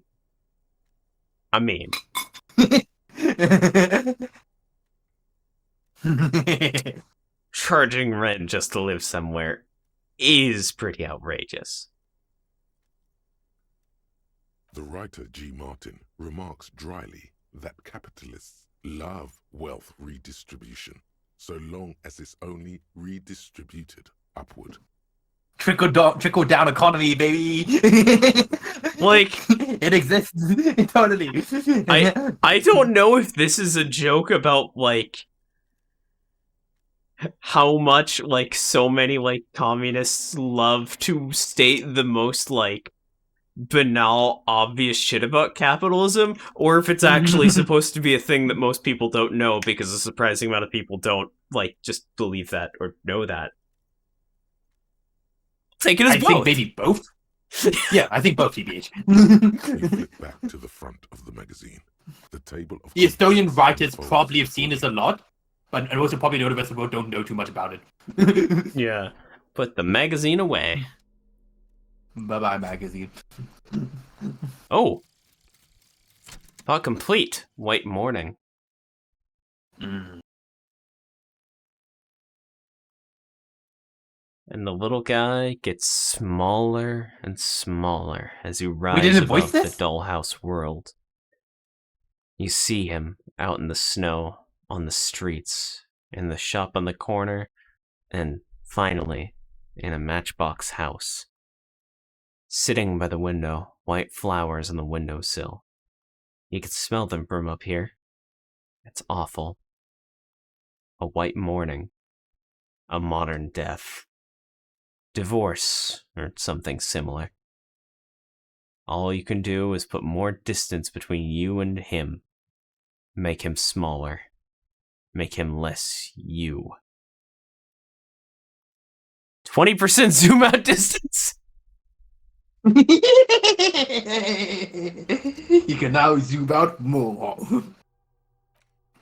You're going further away from your character. I think that's Harry trying. That is him trying to disassociate. Yup. Hey, Who? Me? yes, you. Word on the street is you're ready to start building communism again. Again? Yes, you're ready to start building communism again. You've built it before. They've built it before. Hasn't really worked out yet. But neither has love. Should we just stop building love, too? Can't argue with that. So, what about all that communism you've promised to build?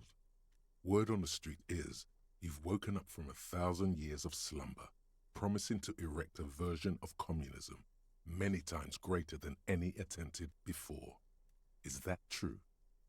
How come there's a word on the street? You keep saying things like, down with the bourgeoisie, eat the rich, sodomize the landowners, impale all people who have more than 25 real in their pocket, literally murder all human beings regardless of their political beliefs. That kind of stuff. Alright, that sounds like me. Funky style. Very funky. So tell me, Very. do you have any questions before we fire up the big communism builder? Or do we get right down to it? Roll up your sleeves and start building communism. Opt in. Oh yeah.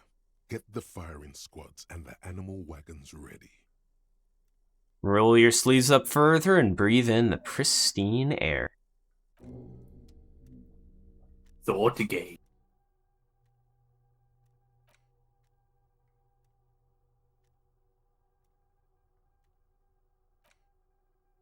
Mazovian socioeconomics. Temporary research bonus -2 visual calculus. Looks like reaction. Can't You need gain skill any point of to these. unlock. Yep. You need skill point to unlock us not.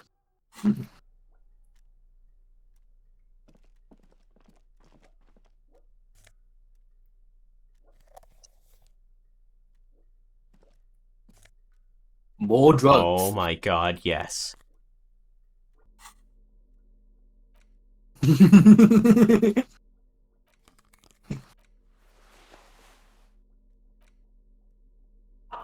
Funny how does it even help your actual like perception? On second glance, someone has forgotten to properly close one of the drawers. Ooh, goody. It's unfortunate for the Union to just leave their paperwork lying around like this. Let's see what's inside, he thinks. Opens the drawer. The drawer opens smoothly. Inside is a well-organized selection of brown folders. Browse through the folders. Hundreds of documents Snoopy. containing logistical data. Two kinds of transactions stand out. Materials coming into Revachol from the outside world, from Muindi, Grad, and even Ilmara. And the same materials being handed over to companies inside Revachol, Kuron, Coal City, La Delta, and Jamrock are listed among the many districts where the imports are being sold. Anything interesting? It's hard to make sense of this thicket of company names, dates, quantities, and percentages. You try to focus, but the lines are getting blurry. Force yourself to go through the folders. Look how blurry all the lines on these papers are. How unwieldy your own willpower. The rolls. Oh, you would have been fucked anyways. Samaran monk, focusing through not focusing. Critical failure. Could I actually focus through not focusing? You are a police officer, not a spiritual healer. You can focus the normal way by turning your attention to something and not letting go. But can I? If I let my eyes go completely out of focus, all shapes start melting into each other. Is that what you're doing with those folders over there? Yes. Right. This is probably not relevant to our case. After all, we're not investigating an accounting mystery. Volition through focusing? Haha! Whatever's Fuck you! Well, concentration isn't enough. Only a trained accountant with a background in logistics would be able to really make sense of it. However, there is a little handwritten. It reminds me of how, like, you have the most complex passwords ever on a computer, but people just have a note on it, and you can just easily break through passwords like that. Yup. It appears to be a What's the to-do note? list written in large, uneven capital letters. Remember, Leo, Everart's shoes, special whirling borscht, water Everart's plants, sweep office floor, more banners. All items on the list have been crossed out, and the note itself is crumpled. Turned lieutenant. Look, Kim, what to do now with a list of errands for Everard. Everard Clare, probably. The head of the Debarders Union. One of his aides must have left it. Nothing incriminating here. What is so special about this borscht? Code for drugs? Booze? Blood? Fill up the note. Remember, Leo, Everart's shoes, special whirling borscht. Water all items on the list. Special crossed out, whirling and the note borscht. itself is crumpled. Close the drawer. The drawer slides shut smoothly. Whirling. An imposing combination of a punch clock and a payphone is looking down at you from the wall. A note on the side says, "Tokens unavailable due to strike. Use change." I'm not giving it my money, you kidding me? Radio's emitting strange buzzing sound.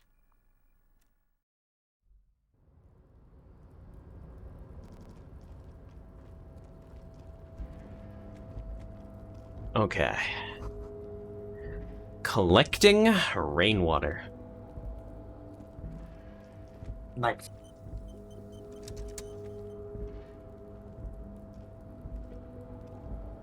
Oh, I'm just in the harbor now, huh? Yep. You kicked Misha head in the head, and now you're here. White pine trees are printed on the screen covering. Looks like a forest under snow. Wild pine. Oh, no.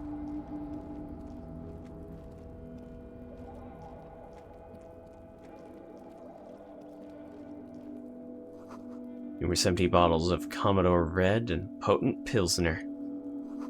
At least 3 packs worth of cigarette butts. This is the night watchman's booth. The name on the door reads, René Arnaud. René Arnaud.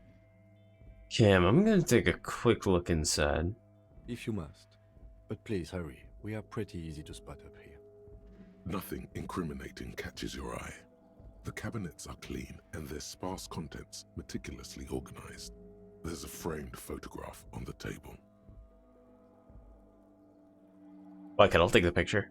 It's a black and white photo of a young couple out in a street fair. The man is young, dark-skinned, and dressed in a Royal Carabinieri uniform. The girl is smiling playfully at the camera. The young man looks happy as well. He's about to smile. Right after this moment, frozen in time. You're sure of that? Why did you take that? Something about this man piques my interest. I think this can be a side thing. Fine. But let's move. I don't want to be seen snooping around here.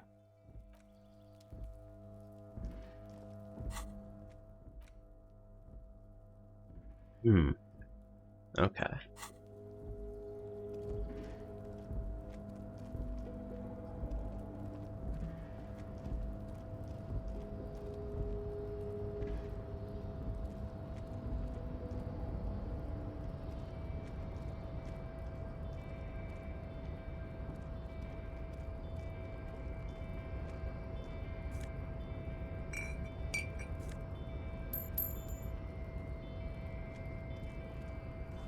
You see faded industrial lettering on the platform. Gewaltzend.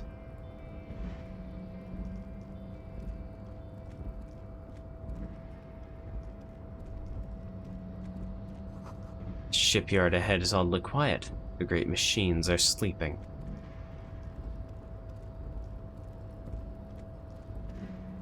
Okay, can't go there.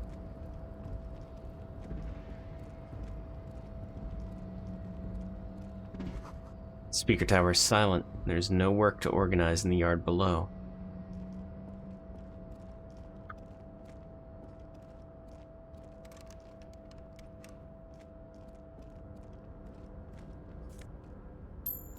Money.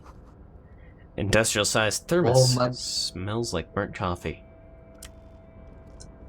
Oh, hello. Banner sags under the weight of rain and snow. White waves on red. Sings. Container, container, container. Container, container, I'll turn you nice and red. Container, container, put the logos on. The accent is so thick, it's impossible not to notice he's Ubi, from the vanishing peninsula of Ubisunt on Muindi. The Vanishing Peninsula? Container, container, used to be Wild Pines. Container, container, now belongs to Everard.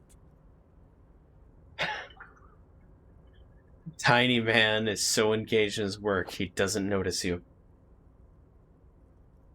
We're not supposed to be back here. Aye. Everard, Everard, Everard, he looks after everyone. Huh? Well, hey there. How can I help you, mister? The look in its deep blue eyes is as sincere as you've ever seen. Kind of makes you feel like an arsehole for no apparent reason. I see you are not a union man, mister. Did you get lost? You're not one of them scabs, are you? A shadow passes over his kind face. What is it with you people and scabs? I mean, I don't personally mind. Folks is just folks, you know, and folks gotta eat. He doesn't seem to be waiting for you to answer. Just some of the other guys don't look too kindly on the scabbing kind, if you know what I mean, mister. You're Obi, right? Oh yes, born and raised in Arish, mister. Mum had to leave my dad after he got a bit violent. Took us here to the new world. I was about 10 then, too old to lose my accent then. People say us Ubis are up to all sorts of trouble with sheep and other animals and whatnot. I just want you to know there was never any of that where I come from. No sir, those are just nasty rumors. Thank you for clarifying that, sir. What are you doing with the containers? Oh, I'm just making some covers for them containers here. Yes I am, yes I am. So it's easier for the crane operators to spot them. He waves the containers towering behind him. Sure, let me ask you about something Sure, else. mister. About what? Where's everyone? The harbor's empty. Oh, most of the guys are down at the gates, keeping the scabs from coming in. He leans in with a confidential look. We're on a strike. The whole union is. You don't have to work when you're on strike. Ha! We haven't worked for 2 months now. So no one is working? Not everyone is down there, of course. Mr. Evrard is in his office, where he always is. And Jean-Luc is guarding the gate. He pauses to think. But Titus and his boys got into some drunken trouble and Evrard sent them on a nice vacation. For a week or so. He stops. That seems eager to tell you more. What kind of trouble did this Titus and his friends get into? Oh, I'm not really supposed to talk about that. That's union business. He smiles and leans closer. Okay, so that's why they haven't been back at the Whirling in Rags, the troublemakers, I'd assume. Him and his boys stirred up something in town. Probably drank too much and got into a fight or something. I heard Mr. Evrard telling them to take some time off. Don't go all bad cop on this simple, friendly fellow. Of course I'm not going to. But what did they actually do? I guess the boys got a bit too rowdy and had to let out some steam. I don't really know the details. That's just how boys are, you know. I haven't been in a fight since I was in middle school. Easy, Leo. Let's keep this on the hearties. He looks to you for assistance.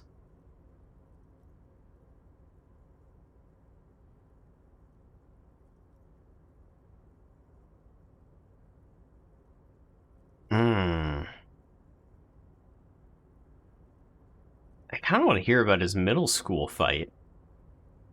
Yeah. So I'll ask. Okay, Leo, let's hear about this fight you got into. I remember I was the runt of the class. The bigger boys always used to pick on me. You see, I had a bit of a temper back in the day. Flew off the handle like nobody's business. But Mr. Evrard and his brother always came to help. Once they beat old Noel Becker so bad he needed stitches on his head. Noel never started another fight with anyone after this. That's how you guarantee loyalty. Mr. Edgar are real nice guys, mister. You should go talk to Mr. Evrard. I'm sure you'll be good friends. He's friends with everyone around here.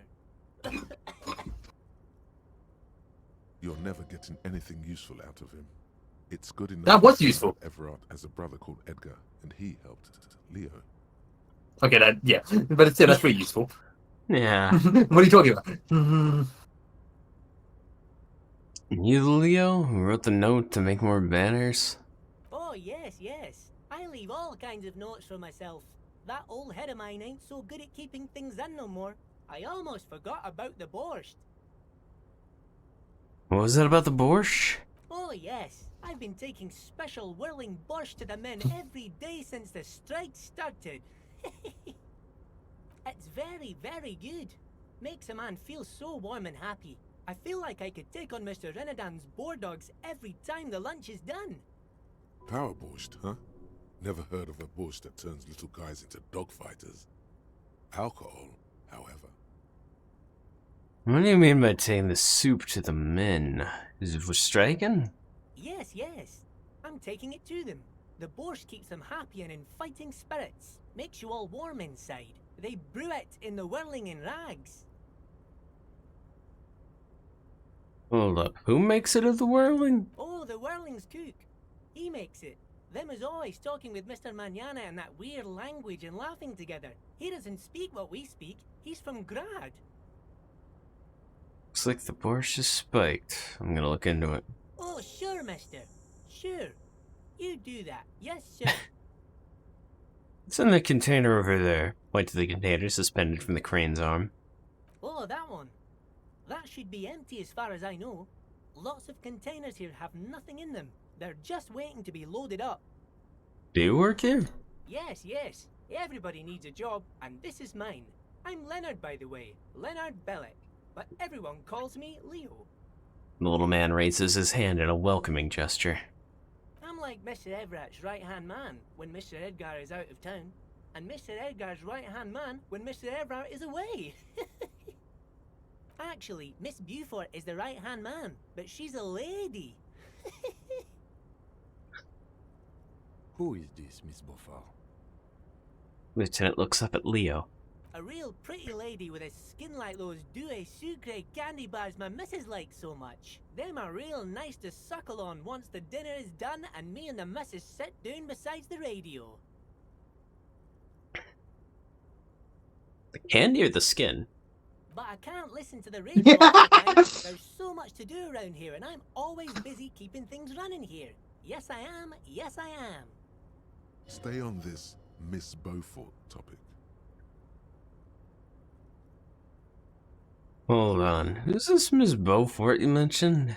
Oh, Lizzie, she is a real sharp tool. Mr. Everett put her through some fancy school and everything, east of the river. 4 years she was gone, and when she came back, she was all fancy and lawyerly. But she's a real nice girl. Grew up in this here neighborhood, knows everybody and gets along with everyone. Real pillar of the community one day, I'm sure. For a fraction of a second, there's sadness in his eyes. If me missus and me was to have a child, I'd be real happy if she turned out like her.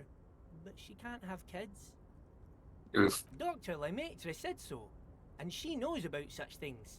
Been a doctor for almost 50 years, she has. He sighs and falls silent, watching him meekly with his blue eyes. I think you're... Yeah, I think you're doing a great job around here, Leo. Yes, this place really seems to run like clockwork. Keep it up, Leo. Lieutenant smiles at the little man. Well, thanks a lot. Coming from you, it means a lot, really. You didn't think it was possible, but the smile becomes even wider. Sometimes I feel some of the guys don't really get how much I bust my ass for them here. But you guys are alright. The white rectangle on your clothes might not mean an awful lot in Martinez, but the recognition from an authority figure made Leo's day. I'm looking for the leader of the Dock Workers Union. Oh, you want Mr. Everett then? He's an awfully nice fellow, he is. Him and his brother are both nice fellows. They've lived their entire lives in this here neighborhood. Guys like Mr. Everett and Mr. Edgar, his brother, are real good guys. Made Martinez what it is today. Mr. Everett and Mr. Edgar and I went to the same school we did when we were boys. Easy now, Leo. I just want to know where I can find this man. Oh, Mr. Everett is where he always is. In his office, of course. Points to 2 joint containers to your right. On your right. Okay, I'm off. Bye-bye now. He returns to his work.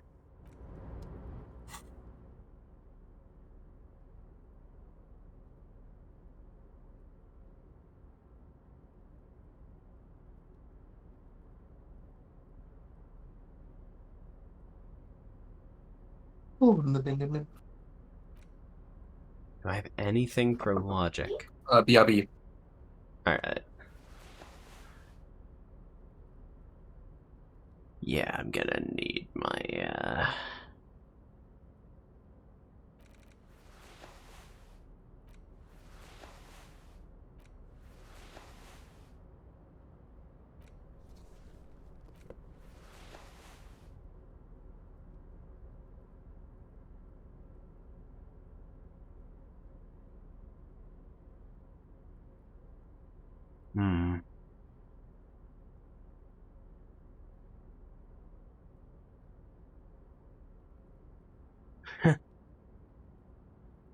Okay, so I don't really have anything to help with my logic.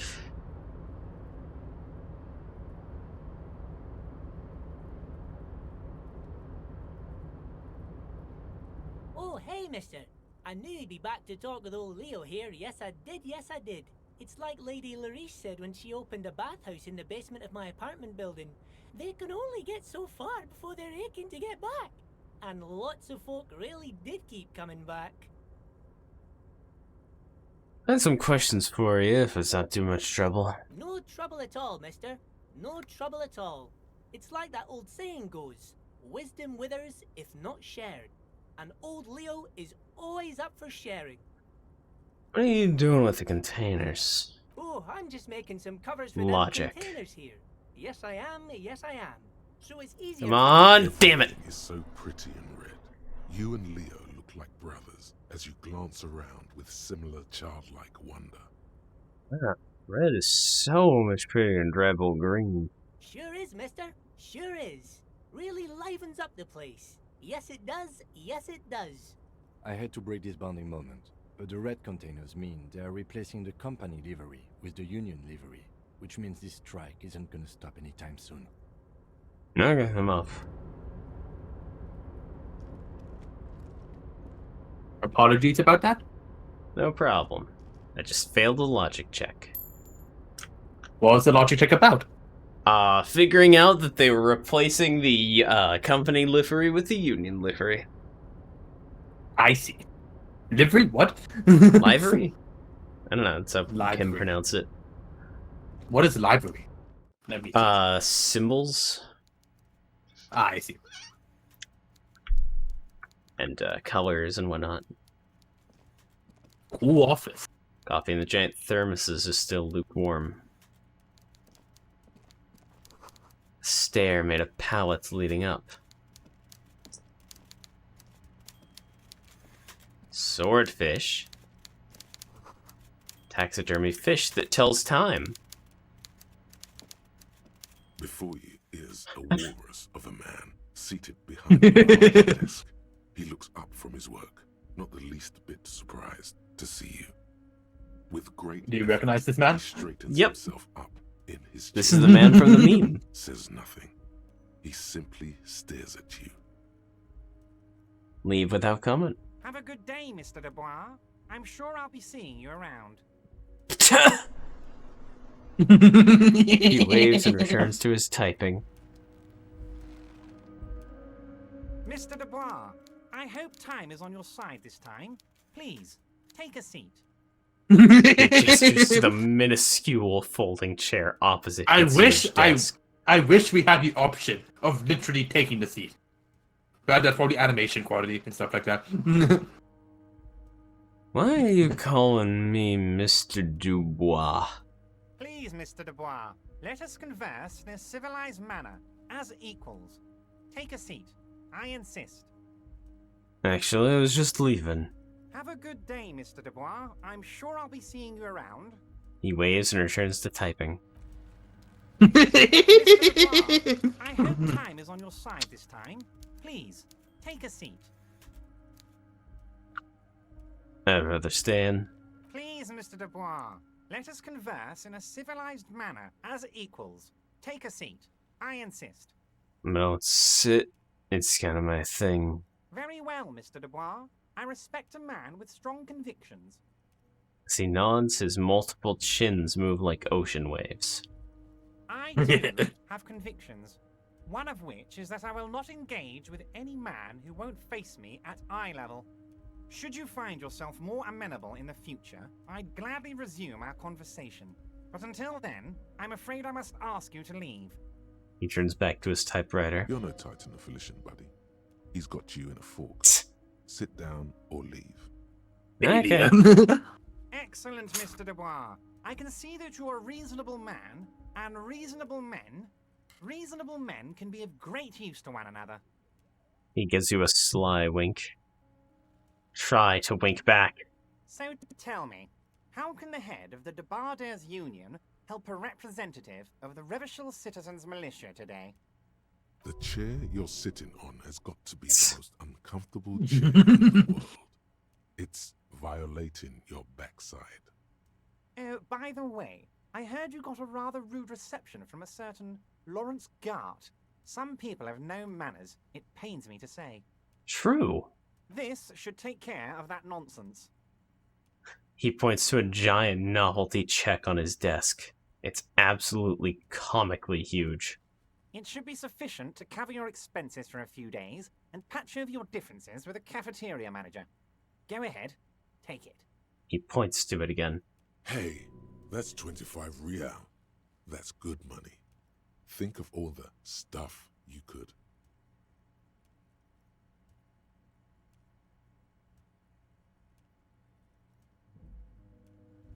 Take the comically large check and don't say anything? Wait, you know It Guard? is a lot of Yes, money. I know Lawrence. He's a real character. No union man in him. A real piece of work, that boy is. True. With a grin, he points to the checker game. It's like you're on a game show. At least don't thank him for it. That kind of makes me want to thank him. Go for it. But I also don't.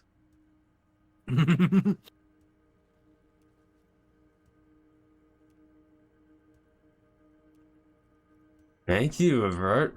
Don't mention it. But also, don't forget it. I'm just kidding, of course. Now, I'm I'd just like to kidding. set your mind at ease about one other matter. Your lost gun. Let me assure you, Union people are on it as we speak. I've got my best hounds looking for that lost gun. His slug-like lips move, but all you hear is an echo. Lost gun, lost gun, lost gun. A threat? The world is swallowed by a black hole of fear. Only 2 words escape its gravitational pull. Lost and gun. Oh God, why didn't you think of this before? Cops have guns. Where's yours? Yeah, I'll pat my pockets. It's gone. Your gun is gone. There's nothing in your pockets. It's good you have those antidepressants. Yep. Are you all right, Harry? You seem anxious. Don't be. Everything's going to be all right. I'm just taking his It's not medicine. like you left it loaded. You didn't lose a loaded gun. Local children aren't out there playing with it right now, pointing it into their own mouths. It's in a safe place. I just know it. I have a feeling everything's going to be all right.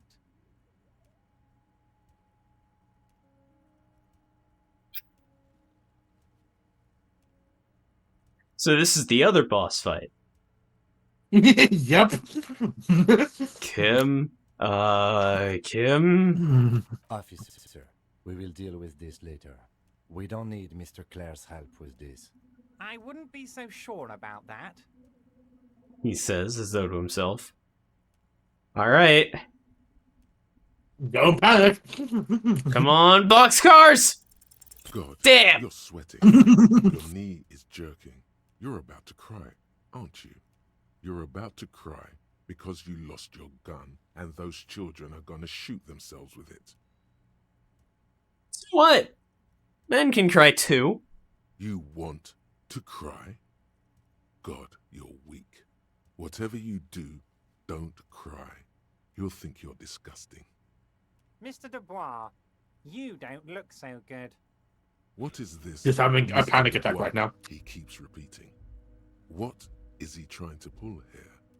You need to cool the fuck down. Chill. Mr. Dubois! Mr. Dubois! Harry! The large man snaps his fingers, but to no effect. You're in some stupor. There are no Harrys.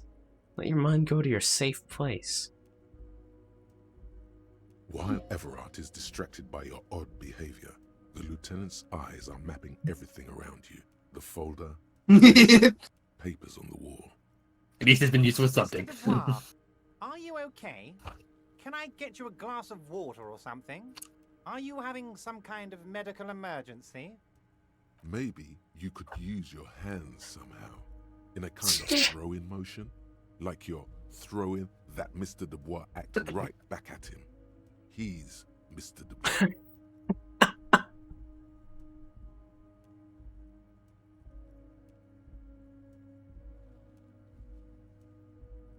Nah, Mr. I'm as Dubois. good as it gets.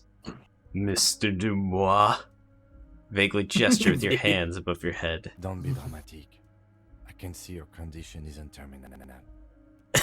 No. It's okay. We're What okay. an odd demonstration of... you got me, Harry. I don't even know what. As entertaining as it was, I'm afraid we're wasting our time. And I'm an extremely busy man, as I'm sure you are too. Okay, enough. We are here to ask you some questions pertaining to a murder investigation. It is about time to stop embarrassing yourself. Questions will help you regain some of your lost dignity.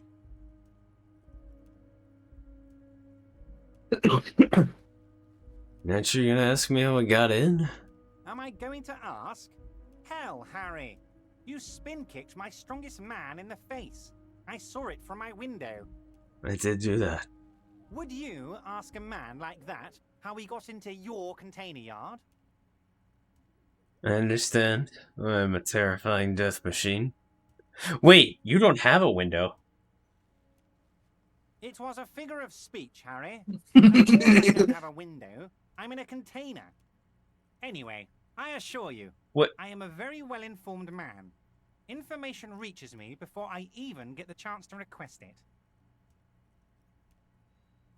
I want to talk about that hanging. Oh, of course. That's your main thing here. That's why you're in Martinez. I know everything that goes on around here, and I would love to discuss it with you. I mean, it's no secret that the lynching is connected to the strike. So much to talk about. Honestly, it's been weighing on me so heavily. I understand you need to interview me. Since there's a what? But there's a thing that's been keeping me up at night. I want to talk about the hanging. I mean, if we could just calmly talk, exchange information, we could blow this thing wide open.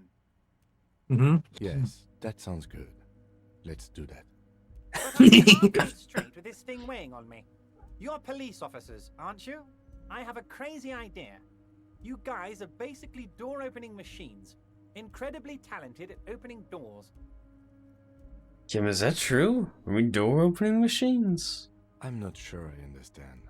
If you're asking us to break down someone's door, it's not going to happen. Come now. I just need you to go open a little door for me and leave it unlocked. A simple thing. Absolutely nothing shady about it. Of The course. stars aligned into a cosmic frown here. He has your fate decided. Bide your time, however, and let the stars continue their course, and that frown shall turn into a smile. Only if you play along.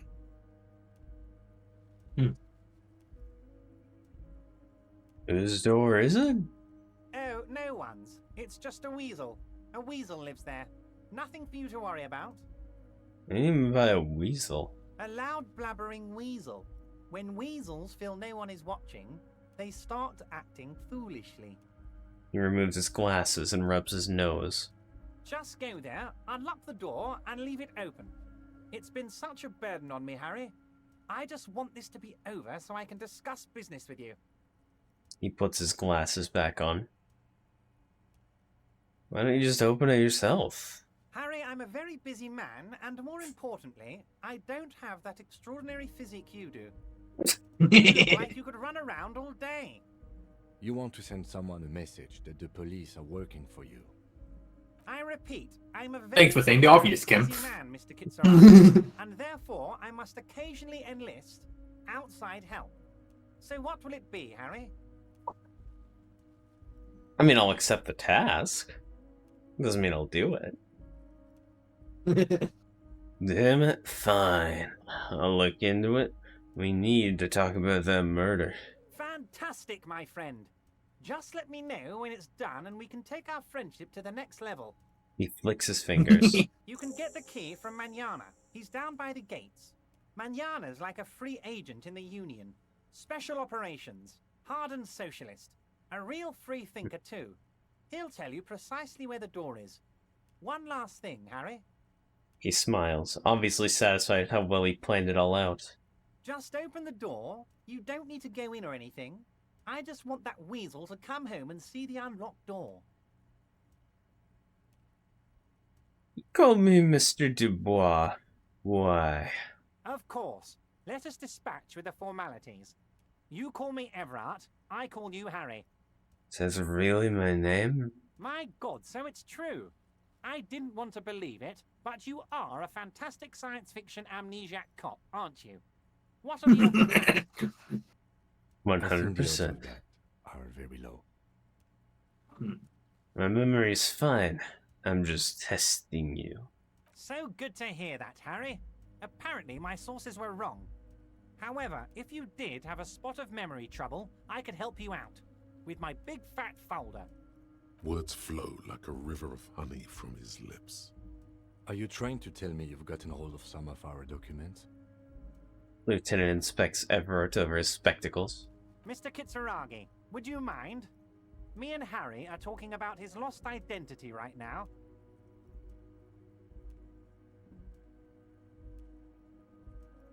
Let's talk about other matters for a Harry, moment. of course. We'll Let's leave not now. wait. You need this to get in and out through the gate. Reaches into his drawer and pulls out a plastic card. Great, I don't want to get stuck in here. Here, you're one of us now. A real red and white Union man. Take care, Harry. I need to put on my new shirt. My old shirt, actually. Gotta get that drama.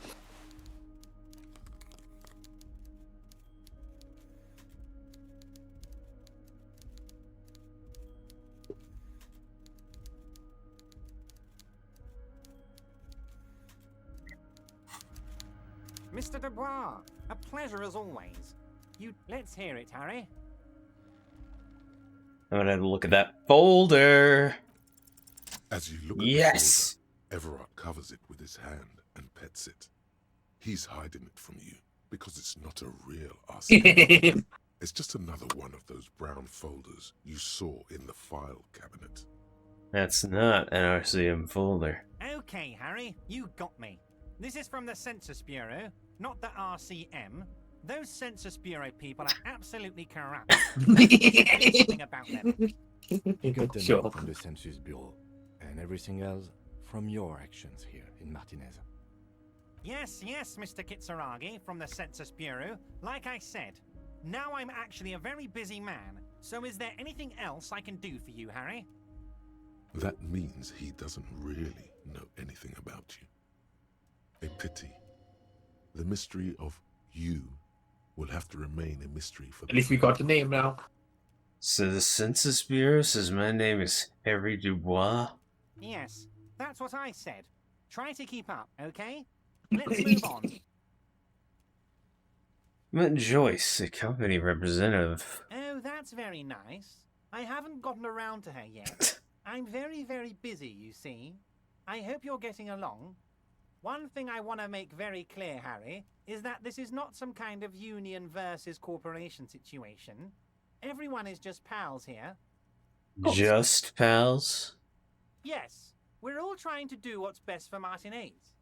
Don't feel like you shouldn't work with her just because you and I are such good friends. I'm not a jealous guy. Whoa, that's so nice of him. Suspiciously nice. Why haven't you let her in to see you? If she actually wants to see me, she will find a way. Any good negotiator would. And I just don't have anything to discuss with a bad negotiator. George should have just had a spin kick. To see her. True. It's as simple as that. Okay, let's talk about something Of else. course, Harry. Let me just assure you one more time. It's perfectly okay to share anything we discuss here with this Joyce. This is a completely transparent organization. I have no interest in what she is doing, but I myself have nothing to hide. Your business is your business, and I respect your privacy. Just remember, none of this is secret. So he ordered the murder. Tell her about all of it. Who knows? My brother's picture, my singing swordfish clock. Tell her how overweight I am and how I'm helping you find your lost gun. Tell her about everything. Everett doesn't mind. Ever, I'm gonna leave now. We might talk again later. See you soon, Debardeur. Just kidding, but not too much. Okay.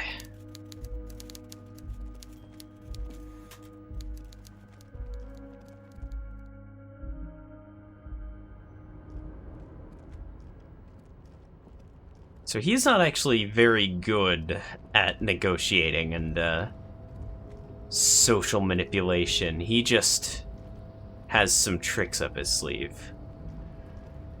Who knows? You think Joyce is A better? control panel with several Yes. knobs.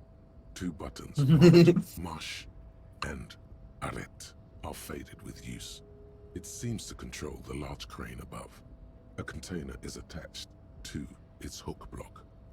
Marsh on. Arrête off. Just at it. The crane stands tall. Oh, so apologies. I have to go once again. Still, No problem. I'm gonna turn this crane on. with a loud grind, the crane shifts overhead, moving a massive metal container through the air.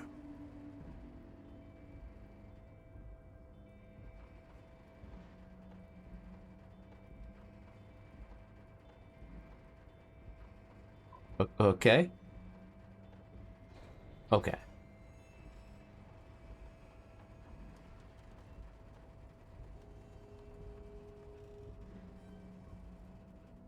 I'm both relieved and disappointed that that broke nothing.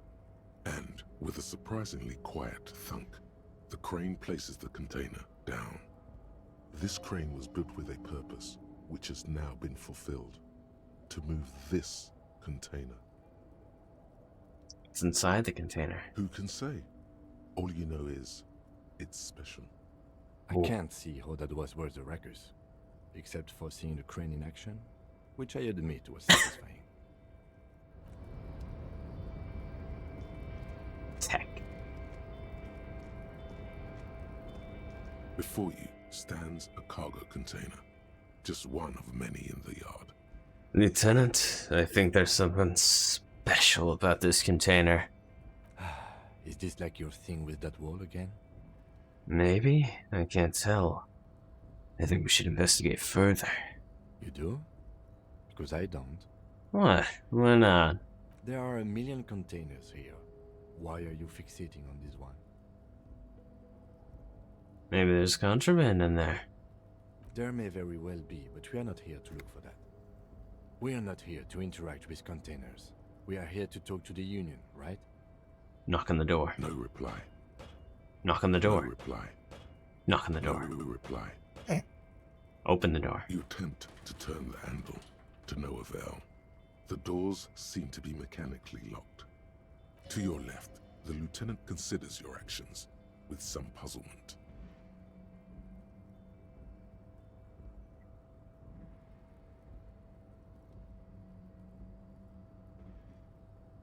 Please. Why are you even trying to open a door with rhetoric? Because getting physical wasn't an option. Because what wasn't an option? Because getting physical wasn't an option. Using my body over my wits. Now is not the time to get philosophical, detective. You can do that after hours. Nothing more to do here for now.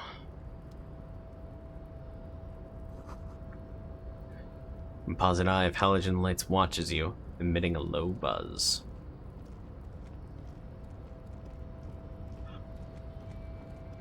Alright. Alright.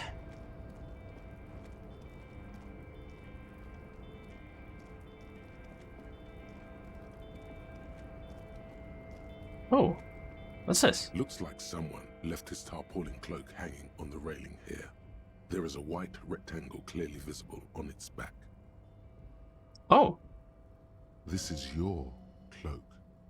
You can feel it. Lieutenant. Point to the cloak. I think that's mine. Yes, it does bear the RCM insignia, and we are the only detectives in Martinez. You think I should get it? The service cloak issued to you by your station? Yes, yes I do.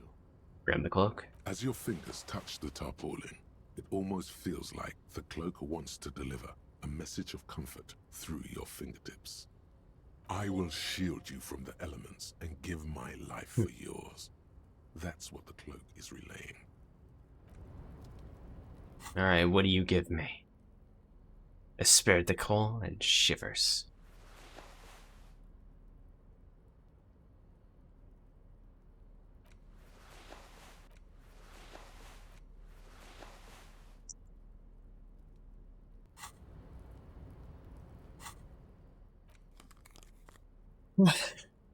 Okay.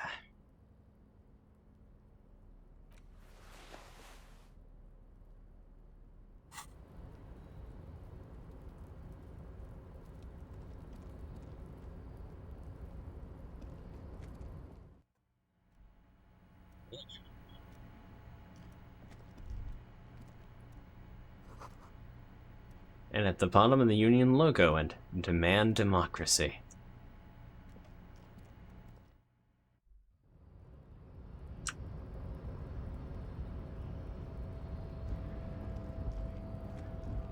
Alright, what door? So, how'd you like our harbor? Labor Utopia. It's but a rest area on the path leading across open plains.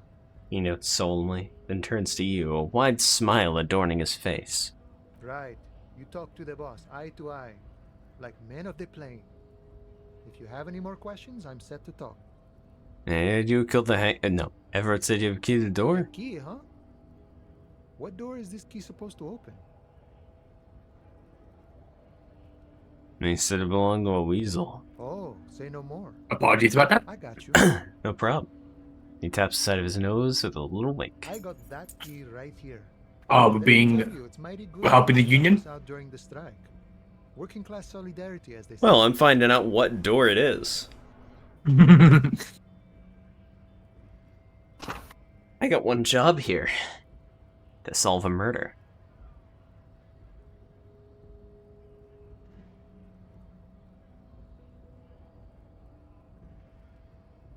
A hustle grinder? Fuck. Yeah, you could be that. You could be that guy.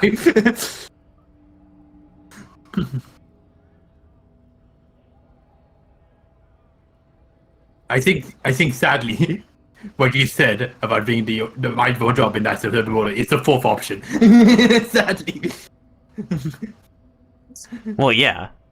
But I'm not opening this door for myself. I'm opening it for all working men. I knew this man was a commie. That's a good thing you're doing too. Thanks. What you're looking for is a basement door behind the greenhouse. I knew this man was a commie. That's all I know. I just want to sound instead of that. Means we keep out of each other's business. Oh no, it's already unlocked. Okay, but where did you get the key from? The janitor gave it to me. Nice fella. We talked about life and things that really, truly matter. His gaze wanders off into the distance. None of this mess we're in. This jiving and juggling. What's it for? To feed our children, I guess. Anything else I should know about this task? This weasel person? When will be home? I'm more of a philosophical dock worker. I like to talk about the big picture stuff. Who I am, who you are, what we are fighting for. The man takes a big sip from his flask. Who he is, and what they're fighting for? This is interesting. He's very good at saying nothing. Yeah. Why are you striking? We're negotiating our share. Your share? Aye. He seems pleased with himself. Wait, so not wages or pensions or... This stuff. They already covered.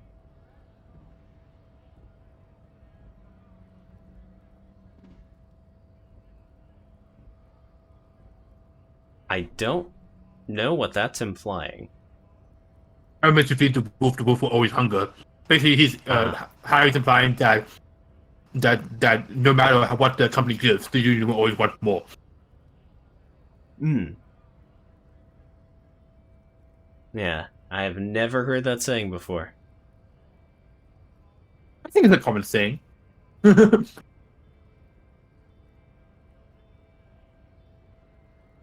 But I may be, fucking my mind being fucked. How much for the wolf? The wolf always wants more. I like wolves. How much a share would you like? All of it. However, right now we want all the harbor workers to be on the company's board, so they could take part in the decision-making process.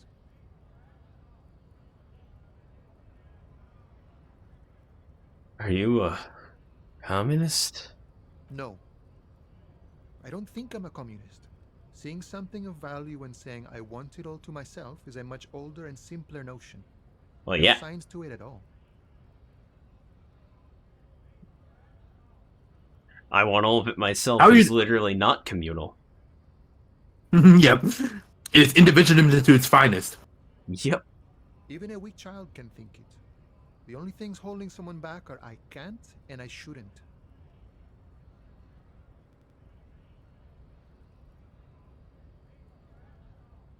Cool. I mean, does it align with... Sorry, go on.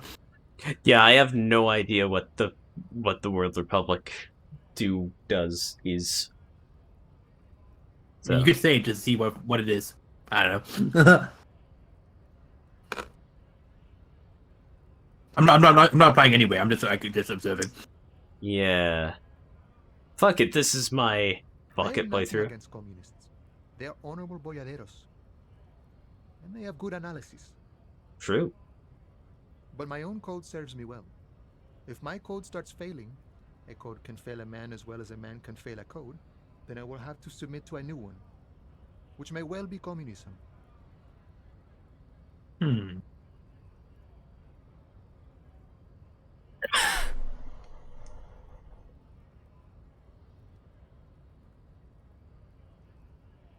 It sounds like you're a communist, thinks he isn't doing enough to call himself one.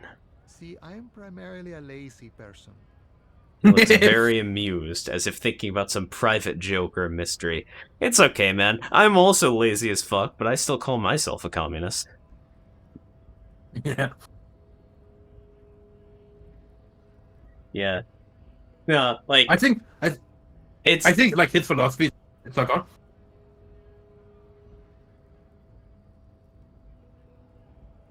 Like, it lines up, like... Yeah, no, like, I mean, it's a lot of commentary, like, suggesting he's a communist, but yeah, no, it's not. It's not communism. Yeah, I think he's accurate with, like, his own self-assessment, where he likes the communists, he likes what he's doing, but he's on this ride because it makes him better. It gives him more.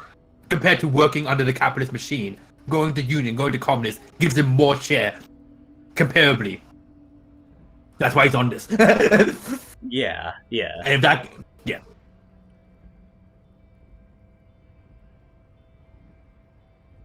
Boss man, Everett. What can you tell me about him? I think it's best you make up your own mind now that you've met him. In my eyes, he is a capable organizer and a decent businessman. And the murder person. What does boss of the union entail, anyway? I guess you kind of get to be the village chief. He oversees the harbor, makes deals with the owners or other relevant parties, watches out for his own.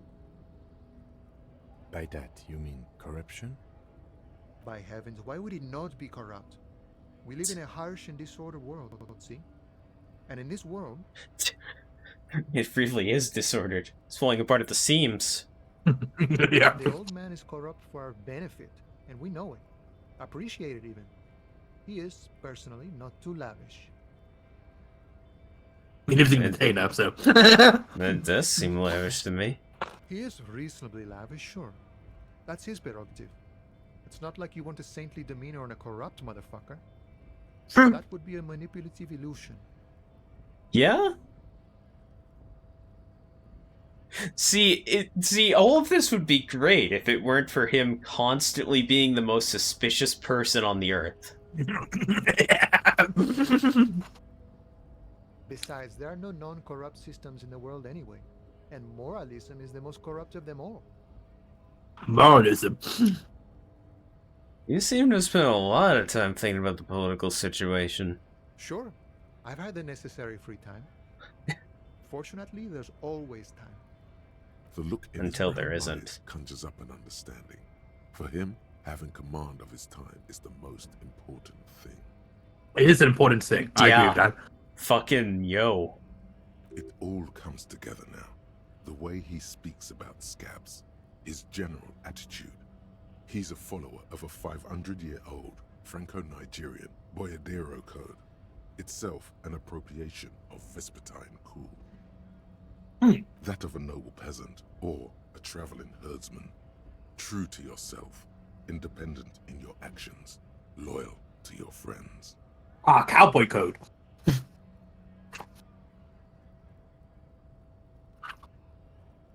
Yeah.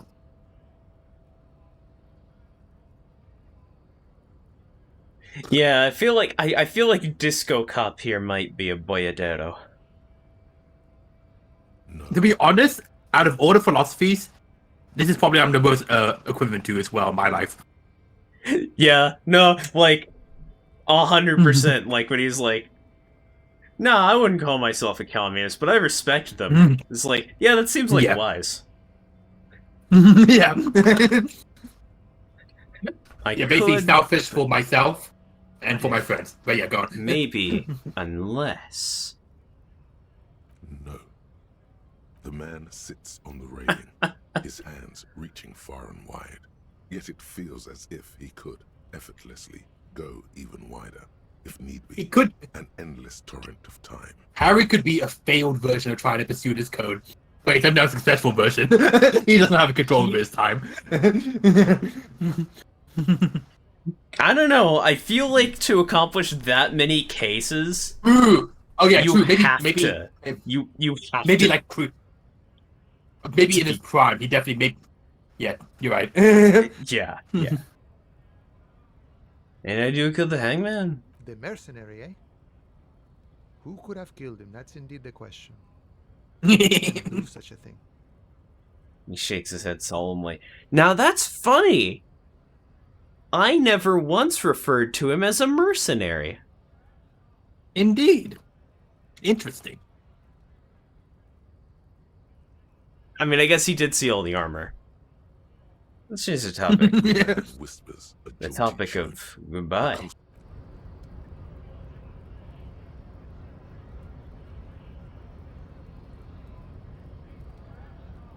This is the world-building characters that I envision to be like the peak. That I want, like not the peak, but like I want my works to be like this level. Yeah. The goal. Not the peak, but the goal.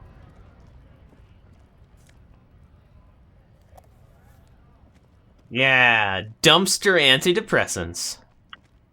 Based. Who's throwing out these perfectly good antidepressants?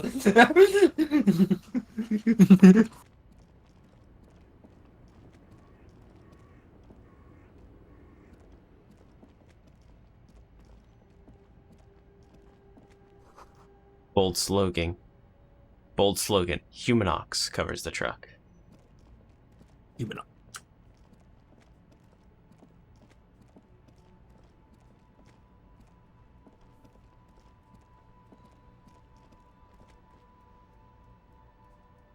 I have never seen these human beings before.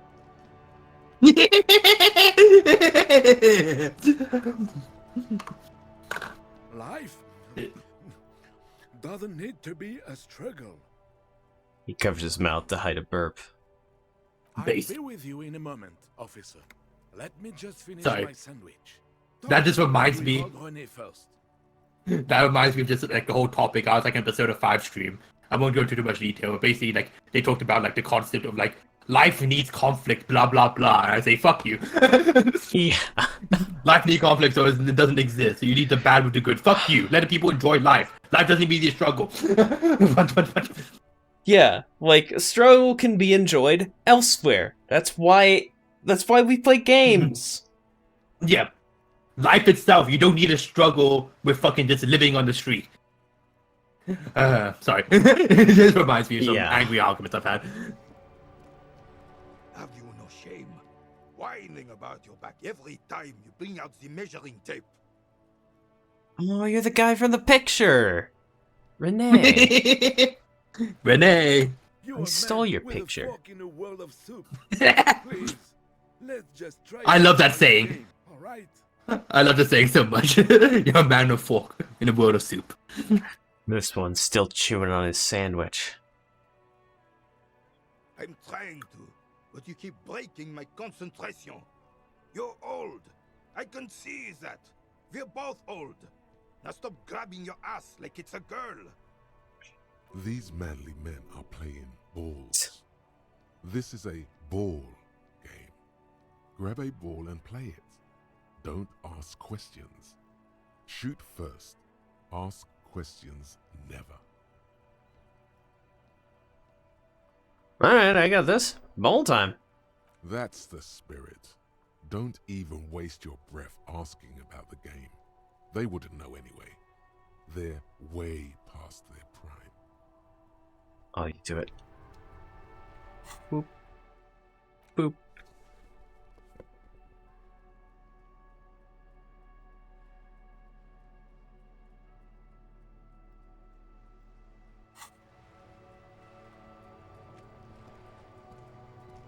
Can you please stop whining? Rene, you are the angriest man in the world. Acting without hesitation. Let's go. Yes!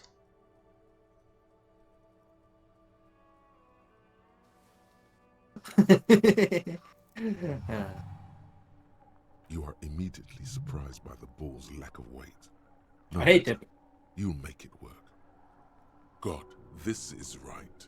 You feel the familiar tremble of excitement and adrenaline that precedes every victory. Time has frozen. Feel the ball. The cold metal ball is surprisingly smooth against your neck. It has a pattern on it, probably a sponsored ball. Yours would only be covered with bumps of learning and scars of victory.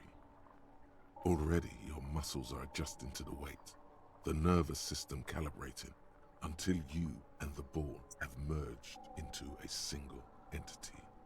The man ball is ready. Take in the surroundings. Wait, it. A chilly breeze ruffles your hair as you stand there, feet firmly planted. All sounds, smells, even the wind, everything fades until the only thing left is the union of man and ball. There's time for a last glance inward. Who am I? An embodiment of pure motion, a fine-tuned locomotor running at maximum efficiency. Behold the fear and confusion reflecting in the eyes of the two feeble geezers. They are in awe of your superiority. You are a god to them. Oh, I'm taking it. Some still say you're a cop, but I guess we're beyond that now. The inertia can be contained no more than a bullet leaving a gun. Let go. Be the bullet.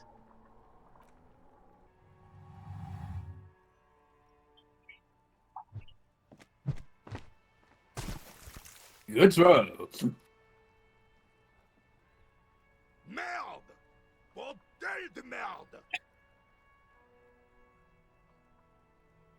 Shit. Something the shit. It wasn't mid. The shot was at least 23 meters. Probably 24 and then some. Nothing to be embarrassed about. What is the world record for shot put? What the hell is your problem?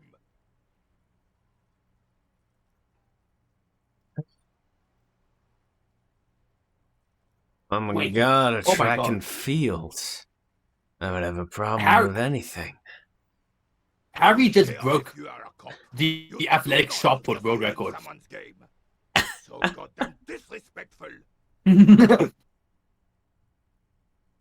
Don't be a sore loser. It's still a fair game between you two. Second place is a podium position. You vandalized our game, son. We can't play petanque with 5 bull. Ah, petanque. I understand. No, you don't. Our petanque game is ruined. We want our bull back. Take it easy, Rene. This is just a misunderstanding, isn't it, officer? No harm done. Of course there's harm done, you orange slug. You are as a goddamn bull.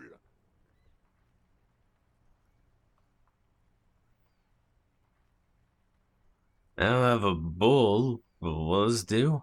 Hold out the shot put ball. Will this... No, it will goddamn not. Thank you, officer. This Totally is meant. really something. Honestly, I think it's better than our old bull, even. Mon Dieu. All right, fine. What do you want, officer? Just talk. It'll smooth things over. Old people like attention. It's a statue of Philippe III near the roundabout. Ah, yes. King Philip III on his steed. A reminder of what Revachol once was. Oh, absolutely. At the mercy of a cocaine-snorting tyrant who emptied the treasury so he could sleep on a bed of gold. Cocaine? Cocainum? Sounds like a good our old kind of monarchism. king. And just imagine what kind of cocaine a king would have had. A superpower, feared and respected. A testament to what this country can do Feared. under the leadership of a true king. Someone who knows how to rule. What was it about cocaine? Oh, old Philip was a big fan of the purple nose candy the nobility loved so much. A cocaine connoisseur of sorts. His egocentricity is borderline legendary. You can't even take responsibility for yourself. How could you fathom the responsibility on the shoulders of a ruler? He asks. That's a good response. That's why kings use cocaine for clarity of vision, to aid in their work. Regnum cocainum, Revachol's finest years. He seems to grow taller, brimming with pride about the past. Yeah. I'm satisfied with this explanation. Of course. Clarity of vision. Awareness. Philip III was even brought into this world with the help of cocaine. The court made him administer the dose to his mother when she was in labor, and it is well known that with the help of cocaine, only the purest, of course, he was able to connect with higher realms. Higher realms. Of course, it all makes sense. What was it about higher realms? Sounds interesting. It's really not. Please, do spare us the cocaine fairy tales. Yes, indeed. We're not here to investigate the drug trade of centuries past. There should a true king rule. Decisively, without fear of offending the sensibilities of the frail and weak-minded among his subjects. This is something the insurgents never understood.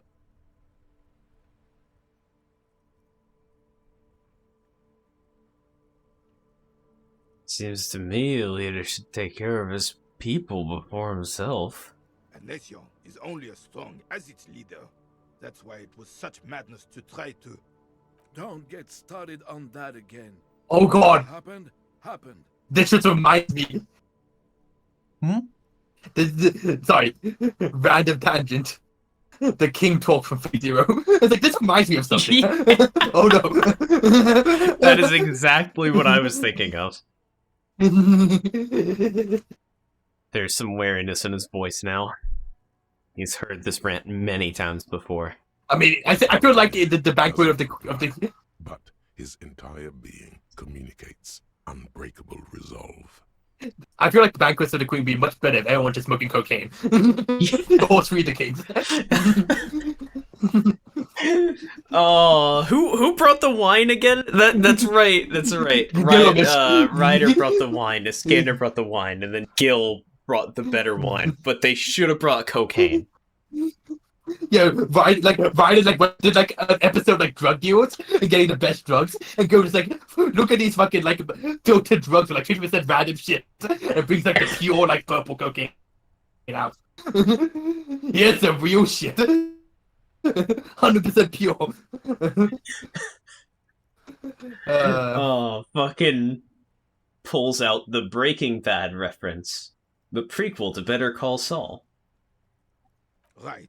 The old man stands tall and proud, looking at you inquisitively. The worst. The worst. You seem to be playing in a crater. Yes. The terrain here provides an interesting variety to a familiar game. Is it made by a sea monster rising from the depths? No. It was left by heavy artillery fire. Okay, it's a crater left by artillery fire. But why? Why what? Why was heavy artillery used? Because that's what happens when communists hijack your country, execute your supreme leadership, and turn your capital into a slaughterhouse. You use heavy ordnance to clean up your home. Did you use artillery fire against them? Sadly, no. It was the foreigners who brought them to their knees. We fought valiantly. Too valiantly. So valiantly we got licked. He adds, squeezing a bull into his fist. Should have fought dirty, like they did with their suicide sex cult propaganda and mad anarchist women strapped to shrapnel bombs. We didn't though, and we lacked caliber. God bless him, but the suzerain's cannons simply weren't big enough.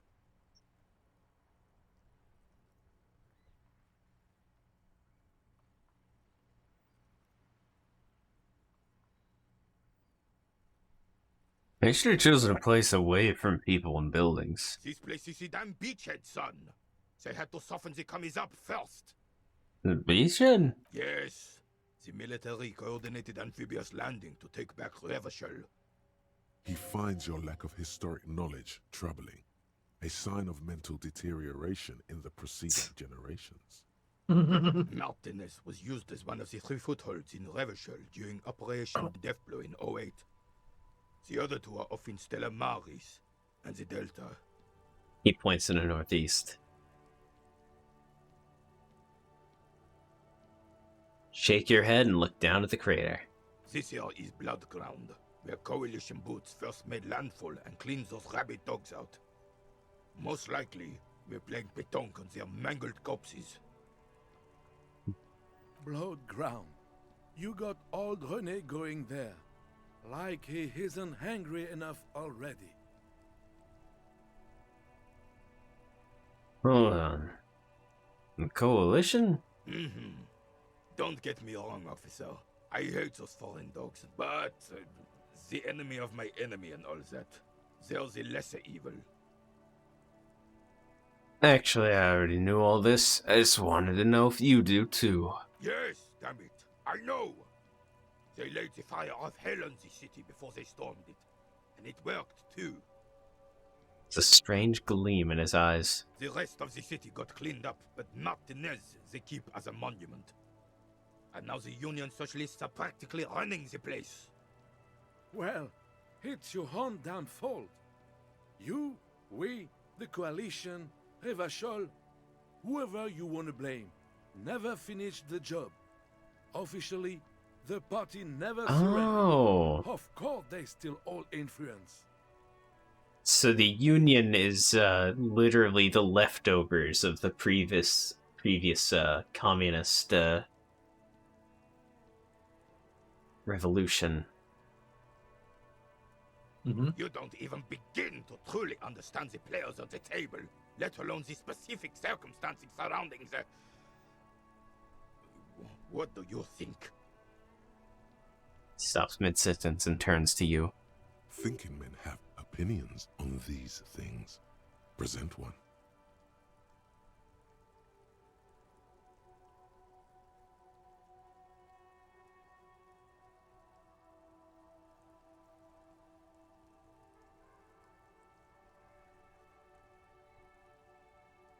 I guess the foreign powers in this case would be Joyce. Potentially?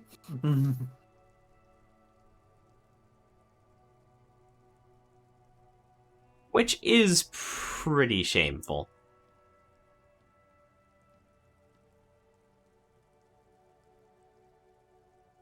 I hope this doesn't accidentally make us racist. Foreign powers cleaned up our mess and now they rule us. Shake your head in shame. I'm sorry it had to be them. After 8 years of fighting those hyenas, boiling cats for food and drinking piss in the mountains. Why not water? I would have preferred if the Right Honorable King Guillaume returned through Revachol, or even if that damn clan Frisel had risen from the grave and led us. Sadly, that was not the case. This royal failure weighs heavily on him. Instead, all that is just, holy, and beautiful in the world was wiped away, and now it's neon signs with toothpaste ads everywhere. Foreign influence peddling garbage and stupid music on the radio. This is just what the commies wanted. This was their plan all along. This is what they wanted to replace the role of the suzerain with. Yeah. A true king in both blood and mind, led Revachol before Frissel. He would have been better, but the damn commies drove him into exile. Who is this Frissel? Damn Frissel. He was the king we couldn't protect. The Carabineers failed him, and the crown. He died in the hands of the Hyperlay, in a very public execution. Exactly is a suzerain. The suzerain is the king! Has everyone forgotten already? They forgotten already. Soon, they will forget everything. Him too. Then he chooses anger over melancholy. That's good. That's a good line. It's no use talking to you. You were still in Daddy's balls when it happened. When we took our last stand against the filth and rode the cavalry straight into gunfire. You know anything about the man hanging the back of the whirling in rags? Unfortunately, I don't. Unlike most of the locals, I have no qualms about assisting law enforcement. But this affair has passed me by completely. And most locals? In Martinez, the union is the law. So can you really blame them? But you don't have a problem with cops. Cop is a pejorative term. I don't have a problem.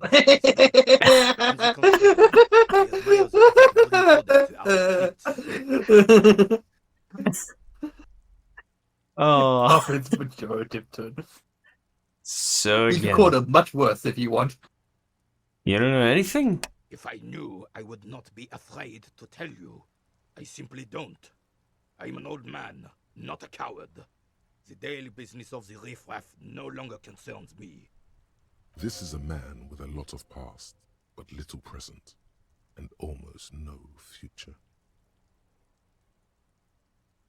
And hey, I found your guard booth. Yes, the Debardeurs Union pays me to stand vigil during the nights. Not out of any political allegiance, mind you. I mean, I know that feel. I know that feel. I'm an old man. I sleep more than a few hours every night anyway, and money is tight. Yeah, it's with a slight sigh. He feels like he has to justify himself for some reason.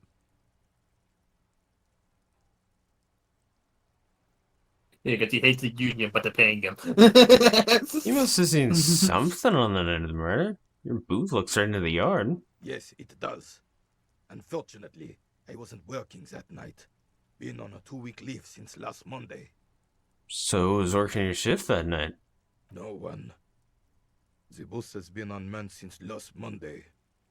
There's no other guard. It's just me. No one has been guarding the container yard since last Monday. Yes. It's not actually an issue. I mean... Look, officers. The container yard doesn't actually need a guardsman. Never had one before René. Monsieur Claire had that booth built specially for him. It's mostly decorative. Mostly decorative? The possibility of someone being in there is enough to discourage any ill-minded individuals. He tries to argue. Evrard created this job for René because he knows the Royal Carabineers' pension of honor and PTSD isn't something a man can live off. A decorated Kingsman collecting tear reflects bad on the whole neighborhood. His words. I get the feeling Everett had the guy murdered and it was a good thing. I'm leaning towards that. He did murder him, but he did deserve it. I mean, yeah. That is a very good thing, just, taking care of the soldiers that the capital are not taking care of anymore. The war's done, fuck them, all that stuff. Never gets it. Big guys looking after the small and everyone working together. I love it. Can we conclude the topic of my guard boost now? I saw a picture in there. You were in it. You look happy. Who's the girl? She is nobody. This is none of your concern, and I refuse to discuss my private affairs with the RCM. The lady is Jeanne-Marie Beaulieu, and she sure as hell wasn't a nobody. Yappy? Yeah, thanks. Yes. Like I said, it would be up anyway, so might as well keep an eye out. It keeps my senses sharp. What is it about this old soldier that makes him stand so proud? All you observe is a veteran refusing to let go of the past and his old uniform. This is not uncommon. This is just another boomer. The Royal Carabiniers of Frissel the First, Guillaume Le Lion, and the valiant King Philip V before him. Don't you Got some cool medals. The fan? You do not speak his name, Craven, although he was a clown. But he was our clown, ours to ridicule and to mourn. There's something you missed. You will get to it. Don't worry. Thank you for your time. I have really outdone myself. This is divine. Yes, that's what you need, Gaston. More padding on that fat ass of yours. I hope your heart gives out. Honey, it's a little pleasures. Life doesn't need to be a struggle. Hello, officer. How might I be of assistance on this fine day? You mentioned Jean-Marie Beaulieu? Who's that? Oh, sweet Jenny. She was the finest woman in all of Revachol.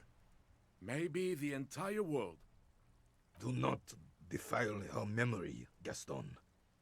Let her rest in peace. So you both know her? We knew her, all right. Lived on the same street our entire lives, just 2 houses apart. The 3 of us have been best friends since we were 4. She was René's first girl back when the prick was 16. They were courting till he decided he'd rather die for some great ideal than just be happy. And then you stole her from me. Ooh, he jerks forward, but then grabs his chest and stops.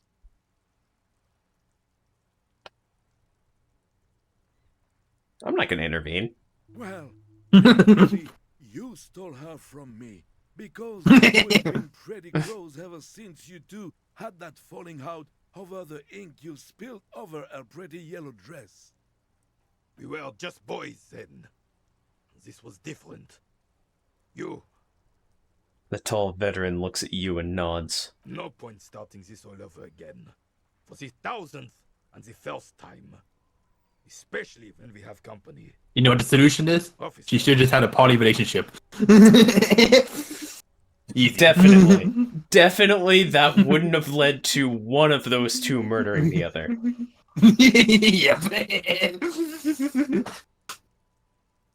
What happened to her? She died of pneumonia 2 winters ago. It was a quiet passage, peaceful. He smiles faintly. René and I were both by her bedside when she... He pauses, searching for the right word. Died. No use sugarcoating it. Won't bring her back. Will it now? I mean, have you tried? Until the very end she couldn't decide between us. The most indecisive woman I've ever met. Well, she wanted a poly relationship. Why do you think she was indecisive? She could never make up her mind about anything. What to have for breakfast, favorite color, or which one of us to marry.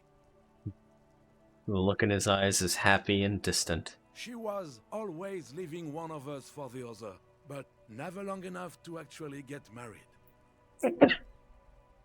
Kill yourself. Sorry. I just say that.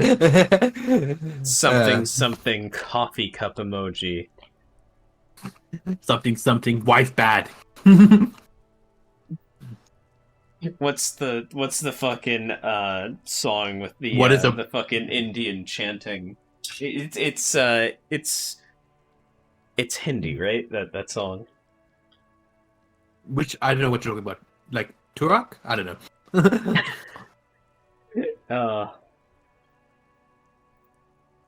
Oh. Sorry, cupcake. I'm eating cake, don't worry. That's a bit odd. Heck, technically, we're both still engaged to her. I don't think that's how that works. I don't think it's technically. You always confuse her. You don't let us be happy. Seduce her with your fancy words and pastries. He suddenly remembers you are still there. Silent and turns away. Thanks for sharing. Of course, officer. Memories are all we have left.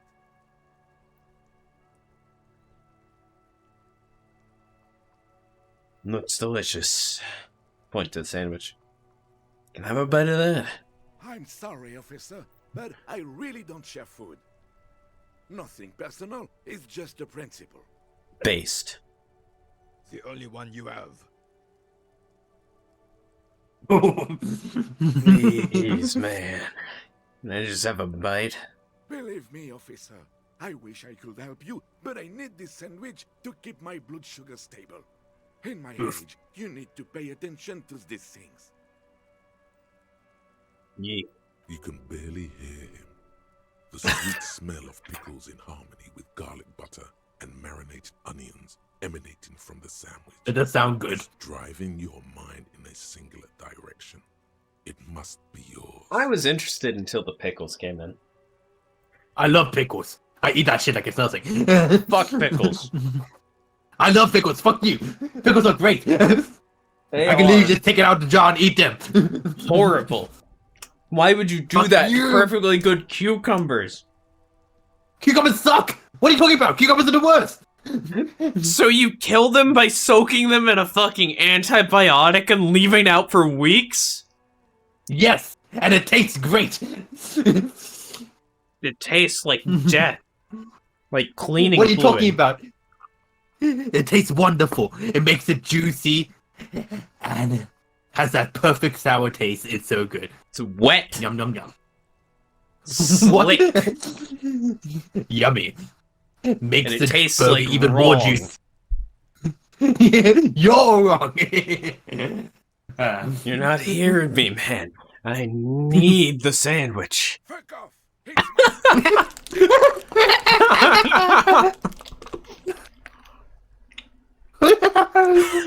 It do be like that sometimes.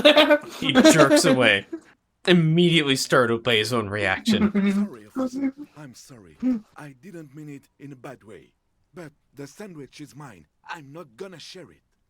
Obviously not a communist then. To rape our country, he hides. But try to get a bite of his dog sandwich and he gets claws? You're a special kind of vermin, Gaston. Legendary rhetoric. Oh, I Not gonna get see. it. I see. He is upset. What do you see? He is upset about the ball. He's just nice. Yep. Yep. He doesn't want to piss off the cop. Tell me, what do you know about the dead man? Let me think. I heard someone was hanged and left on a tree for a week. But that's all I know, really. Come on, you must have heard something. No, officers, I'm sorry. And I really would like to assist. You are both good guys. I can see that. Then help them, you wimp. You have plenty of shoulder with the ghost caviar in the Union. Someone must know something. I wish I could, but I just don't know anything. I always keep my nose clean and don't gossip. Everyone knows and respects that. Respects? The old carabiner can't hear what he's can't believe what he's hearing, rather. Sounds a bit like you're holding back. I'm not even anyone. Of course he's holding back. His mouth is so full of union prick he can't even speak properly. Based. Can I at least finish my fucking sentence before you piss on it? Is that okay, René? I'm not anyone important in the Union. I just know Evrard. Now, do you know Everett? Everyone in Martinez knows the Clare brothers.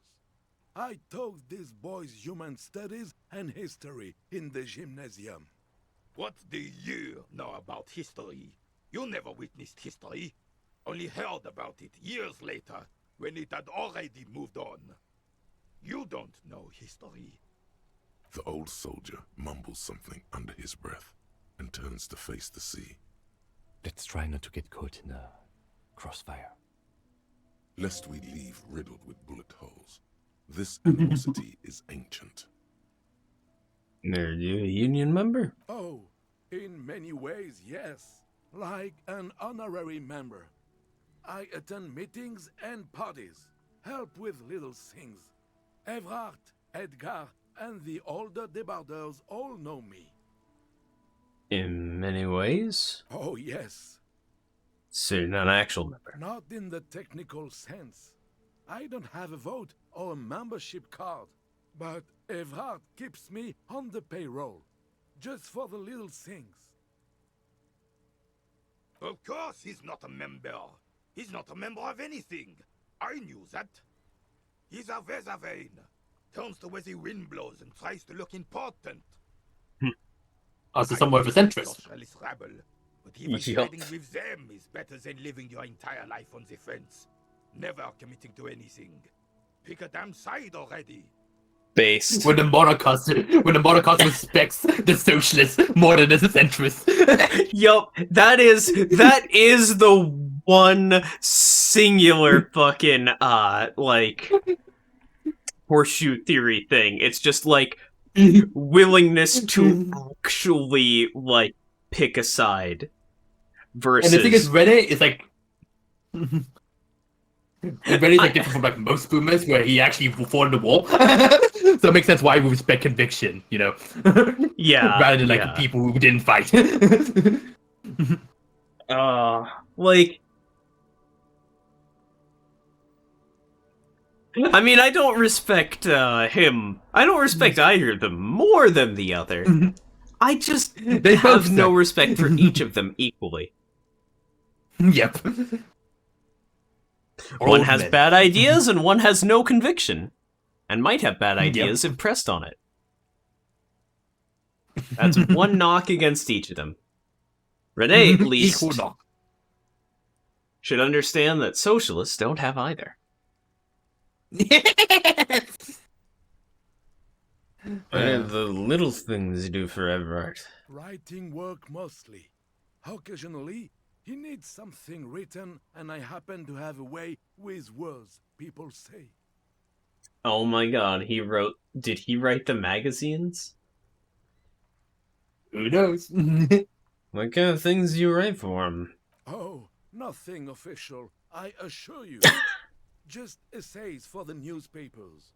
About Martinez. Oh my god. How things are and how they could be. Evrard and I have these long talks where... The fucking centrist asshat is the one writing the, like, scathing fucking up its own ass, like, here's why NASCAR is the most problematic thing that we should be talking about right now. Essays in the world. Yep. Oh my god. This game is great. Yeah, but they had to put a different name so people wouldn't know it's a centrist ass. Plain and simple. You should be ashamed of yourself. It's like a different like pen name. No, thank you. For being consummate professionals. You'll have this case wrapped up in no time. Consummate professionals indeed. Convince Gaston to relinquish his sandwich. A man Damn so it. principled about his sandwich calls for a principled approach. Time to get political. I'm already tripping knee deep in politics, baby. Really do. Now, unleash the fury.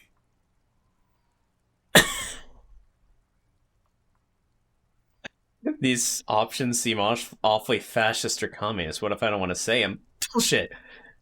Your blood sandwich, point to it, is a tool of the oppressors designed to keep the proletariat docile. What?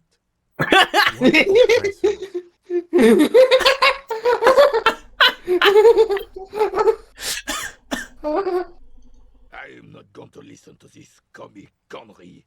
He utters through clenched teeth and turns his back to you. The jolly man is scratching his head in bewilderment. He doesn't understand the situation.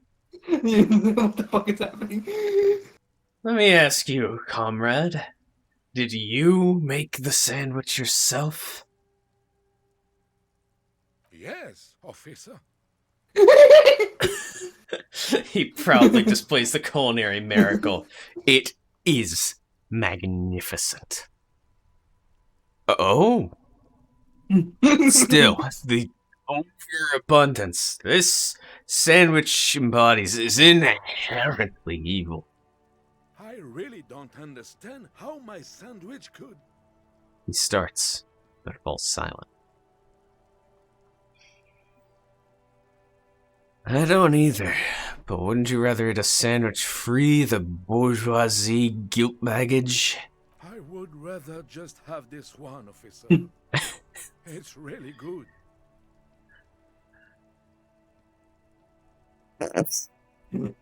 Rhetoric fading.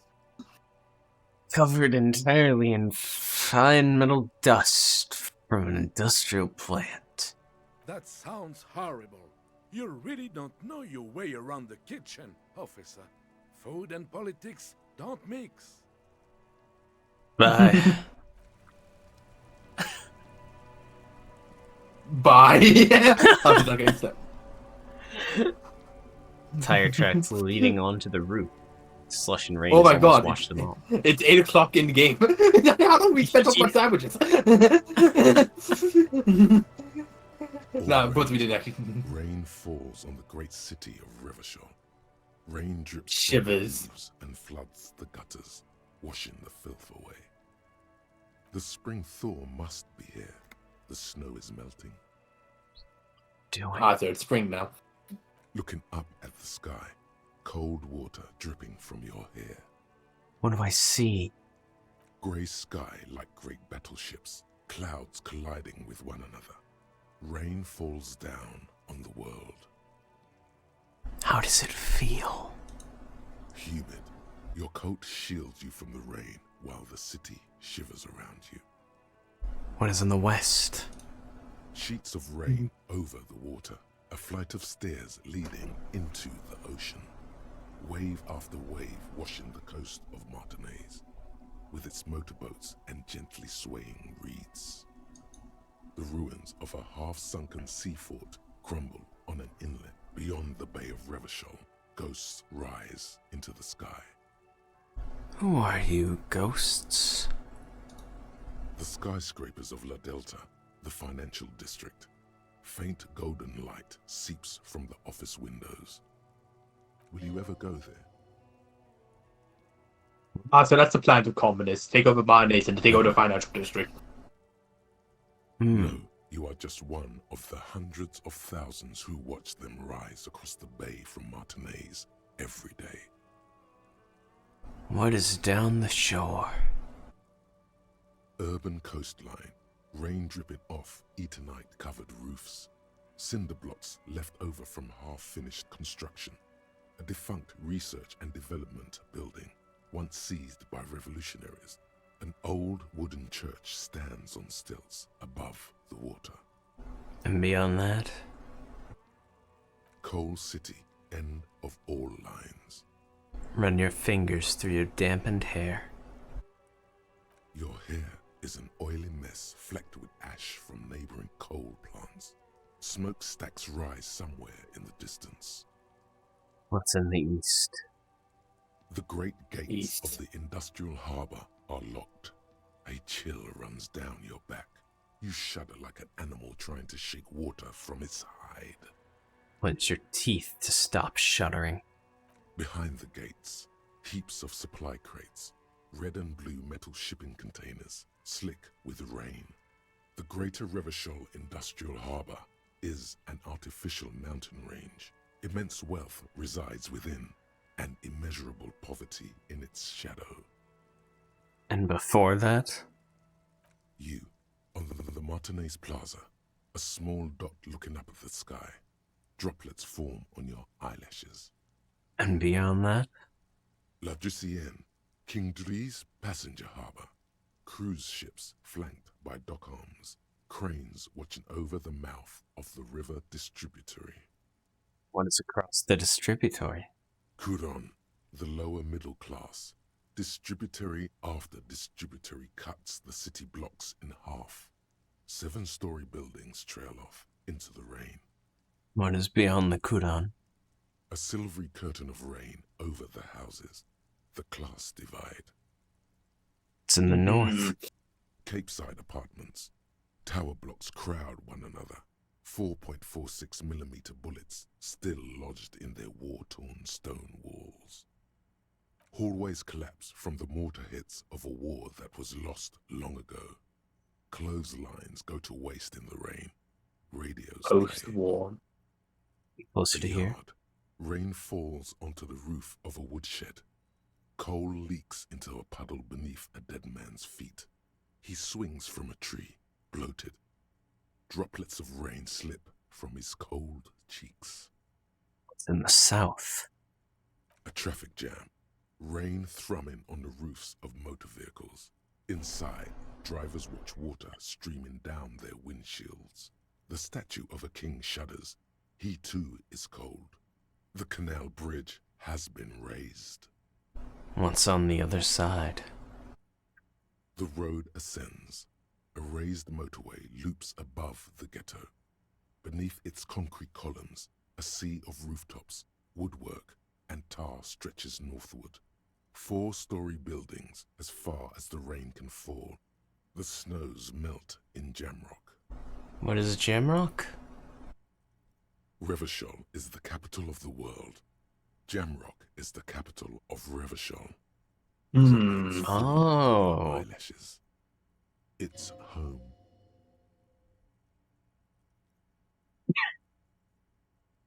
Do it. You have to do it. You have to do it. Where the hood at? Have a brother in the cut. Where the hood at? Why am I up there? To be in Martinez, where no one goes, at the runoff point of a long forgotten canal, in the whitest part of town, in the shadow of the day the revolution failed. It would have to be the whitest part of town for me to say where the hood at. Yep. Yeah. What am I doing here? Standing in the rain. Harry just being like, what the fuck? The city stretches inland. Shudder. Look further. In the rain-swept distance, above the rooftops of Jamrock, a repurposed silk mill stands perched above the motorway exit. Precinct 41 hunches in the rain. Satellite officer Jean Vichmer rushes down the precinct stairs, umbrella in hand. It's unopened. He doesn't seem pleased about the spring rain. On the bridge, officers Torsen and McLean are standing guard. Torsen wears jeans and a fishnet wife-beater. Satellite officer Vichmer passes by, and the young man remarks to him, Where's your homo, homie? What? Agreed. It's not like that. They're what is called heterosexual life partners. They have a battle-tested relationship. A brother-bond, if you will. I am so glad I'm not there right now, What? He opens his umbrella, but the wind immediately turns it inside out. Hetero. Oh, I hate it when that happens. Sexual life partners. Funny apiary.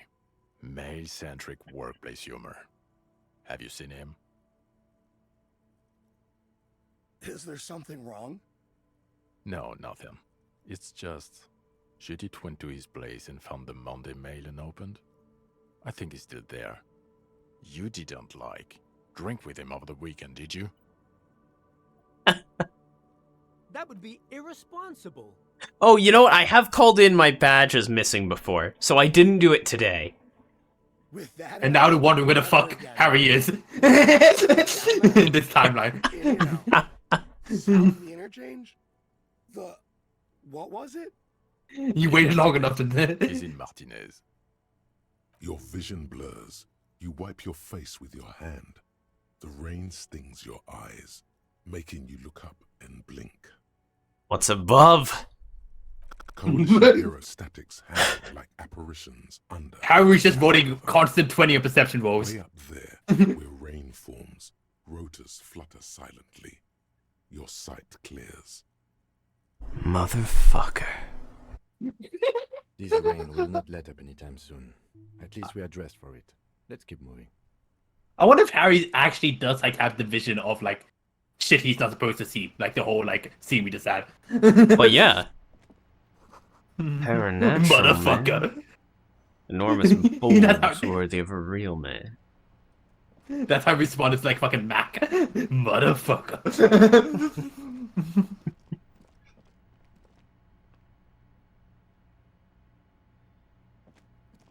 Oh, I leveled up. Congratulations. And I think that I'll leave that for next time. All right. This was a good session. It was. We had some fun stuff. We've met the union leader, a good man who just wants corrupt the best for our sake. Yes. Corrupt for our sake. Who isn't corrupt? That'll be a manipulative illusion. Definitely. Oh. We met the equivalent of me in this universe, except actually much more competent. Oh, yeah. We met a fascist who's fucking lost safety nets and just kind of figured out oh wait, I'm actually fine on the ground. We met a fascist. We met a centrist. They're both equally terrible. I mean, would you call Renner fascist? Probably, yeah. Kinda? I mean, I don't know. I think he's an honest to god monarchist, right? Because he fought you're right. For a monarchy directly and wants the reinstatement of the proper monarchy and is willing to he hates socialists, but is still God, they're better than fence sitters. Yeah, true. If he was a foreign fascist, then they would just want to kill all socialists. yeah. If he's fascist, then yeah, it's glorifying the symbol, the monarchy, but just to get power. Yeah. Which makes sense. And who else did we meet? Oh, we got the body. We didn't get it down, but we inspected it. Indeed. Oh, that's right.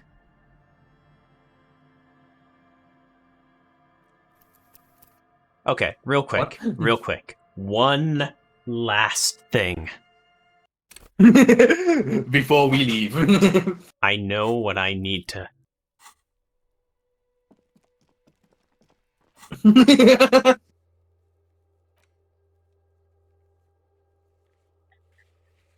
Where the fuck is the body? Where's the body? The hangman? Inland Empire. Okay, Empire, let's go up! Oh god, is that already 8? Oh no. Yup. Oh, we're going full Inland Empire. Gonna lose your fucking mind. The man before you is naked, but for a pair of underpants. Fucking 97%. His skin is marbled with decaying veins and blotched lividity. On his Let's chest, fail a this. fading web of tattoos. Let's go! Cargo belt. Ha! Did you manage to get the check in your path playthrough?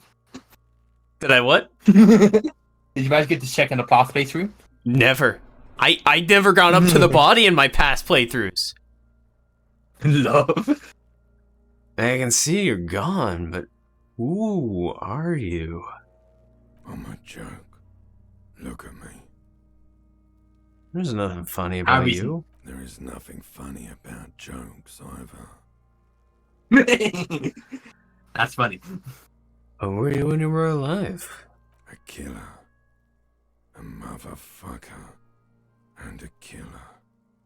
I have another question for you. Go ahead, Cobbo. That's a pejorative term, though. Where have you gone? Into the wild pale yonder. Where is that? In the past. Way out in the west. What is happening? What do you mean? I'm talking to you. It's the power of your... Black, frothy liquid starts bubbling on his lips. Imagination. Hooray! Ask me more questions. You fucking love questions. What do I love questions so much? Because you're a copperoony. Look at all of them go. Do you want more questions? Give me a comical amount of questions. Coming right up. Copperoony, Rooney. This is getting upbeat now. Is my name Rooney? Fuck no. You're no Rooney. I do strike myself as a Rooney. No, you don't. Between you and me, your name is probably Harry. That's right. Stupid, boring Harry. Harry, the motherfucker. Killed you. Love did me in, Brother Copo. It was love all along. Why do I feel like I've forgotten something terrible? Because you have. You asking me a question? Sure, Lobo. I can ask you a question. Why are you doing this? What? Looking at my face, motionless, looking into my eyes, standing here. Why are you investigating my murder? Maybe this will lead to something. Something indescribable. Unforeseen. Miraculous? The clown lips on the corpse appear to smile. The face rotates before you, slowly. Something is on its way. Something hidden. It's coming. A miracle from the northwest, and it's almost here. You can feel it in the air. The northwest. The cold spring air smoothing them over. Why were you feeling pleasure when you died? Maybe I was getting my rocks off. So, you were feeling sexual arousal when they were hanging you? Do I look like an erotic auto-asphyxiation type to you? No. Captain Coppodromo. I fear we are drifting away, fixating on sexuality. Maybe I was getting my First, you have to speak like that? What the hell is it anyway? Mishmash, Coppabolo. You think I'm Messinian, don't you? For you, this is how people from Messina speak like. I'm not even sure what Messina is. Well, I'm not from Messina, am I? My hair is too light a shade of brown. Trust your inner racist. What are you, racist now too? You think I am. You think I was a racist because this lump looks military and has tattoos. That's called profiling. Do I look like an erotic auto-asphyxiation? Captain Yes. Coppodromo. Okay. I feel we are drifting away, fixating on sexuality again. I Let's hate go you. with a simpler question. I hate you. You stink and you're boring. Do I remind you of someone? Oof. A baby affected with Harlequinism. You sure we got out of that one? Coppellini. Enough. Come back later, Corpo. Amuse yourself with my frank manners and my memento mori features. If possible. Oh yeah, this glitches out this line. See me in your dreams. It does enhance the creepiness factor, though. Yeah. What the fuck? Yep. So you're, I had kind of that actually not being a glitch, and just the voice fucking your head. Yeah. Yep. Preliminary examination is done. Let's get him down from there. The steel reinforced belt presents a unique challenge. I brought chain cutters, but I don't see. That's a lot of EXP. To the belt. It is. The cadaver is a good 1.2 meters up. Neither one of us can reach the belt without assistance. And even if we do, there's the question of cutting it.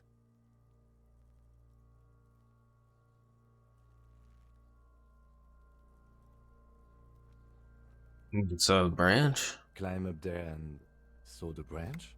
Yeah. It seems dangerous. There has to be a less risky way, with less falling down of trees.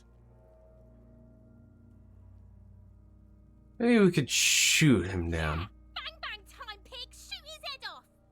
How? Where the buckle ties the rope to the branch.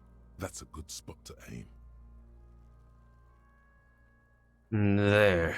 The buckle hold the belt together. Where? Ah, yes, I see. If the shot hits that, there might be a chance to release the belt. Yeah, now we're talking. Entertain a Kuno with some shit. They'll miss! The pigs will miss Kuno! I The would. lieutenant is undecided. On one hand, he wants to shoot some gun. On the other, it's an awfully stupid idea. Take the shot, Lieutenant. What's the worst thing that could happen? I'll blow his head off. Take it! Take the shot! Yeah, take the shot. Kuno wants some of that shit. Silence. With his elbow sharp, the lieutenant unzips his jacket and produces a lightweight firearm. He drops a paper cartridge. Oh boy. Separates the scouring stick and gives the cartridge 5 tucks. He then steps back and assumes the fellow's desk position, taking aim. The corner of his eye twitches. His finger is on the trigger. Easy does it, partner. He's gonna fucking miss! The kid's voice is drowned in a shrill blast that echoes off the walls of the surrounding tenements.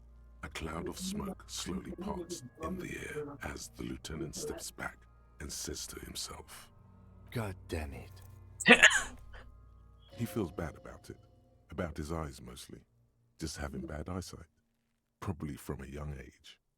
Whatever you do, do not console him. Fucking idiot! Mookaba asshole! Kuno could have hit it easy, but then Kuno's not fucking handicapped, is he? Yeah, maybe? No, we are lucky as it is. We didn't break anything, and the victim remains uncompromised. He looks around at the windows overlooking the yard. Any more mistakes could put us in an unfortunate position with the locals. We have eyes on us. I didn't do us any favors with that. Well, now. I have to say, it's beginning to look unlikely we can get him down without assistance.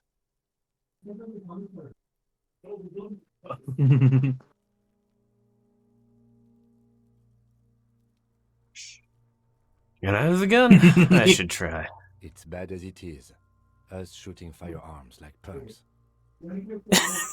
He shrugs, then proceeds to load the pistolet. It is. Just don't lose it. The piece shined in It's his now your. outstretched hand. Kim is probably thinking it's now your fault if this fucks up. This is the sorriest pair of pigs Kuno's ever seen.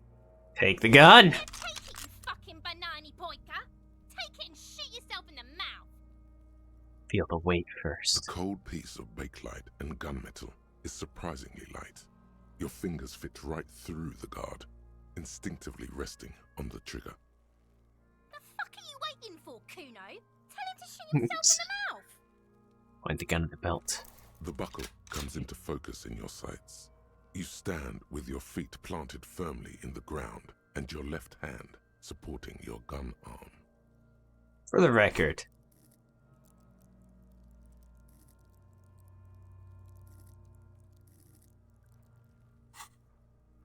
Why don't you just shoot yourself in your mouth? At least you won't miss. This isn't mere boundary pushing. There is a true suicidal rage in the kid as she's provoking you. Oof. close your left eye first. Your field of view narrows. The branch slowly moves, becoming entirely two-dimensional. The metal buckle glimmers, catching the evening light as the corpse slowly rotates. The slow movement of the branch in the wind and your shoulders directing the gun sync up, dancing hypnotically. Look, he's crying. You gonna cry now, fucking faggoty? Let's fuck this up! Yeah! Oh, that's not good. A plume of smoke erupts from the barrel. I see blood. The explosion. With your ears still ringing, you lower the weapon to see what happened. You missed the belt, but hit the corpse straight in the chest.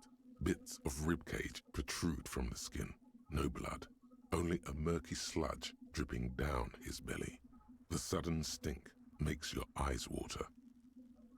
Oh my god, he's gonna fucking cry! I knew it! What a molko! I don't want to do this anymore. This is boring. I agree. Police work is overrated. It is trying and stressful. However, it is still our job to get the dead body down from the tree. Takes a side It's overrated. and holsters it. It's not the gun's fault you can't shoot. It's your pig hands. Pigs don't have hands. They have, like, fucking hooves or something. Kuno has hands. Kuno can shoot that shit down for you.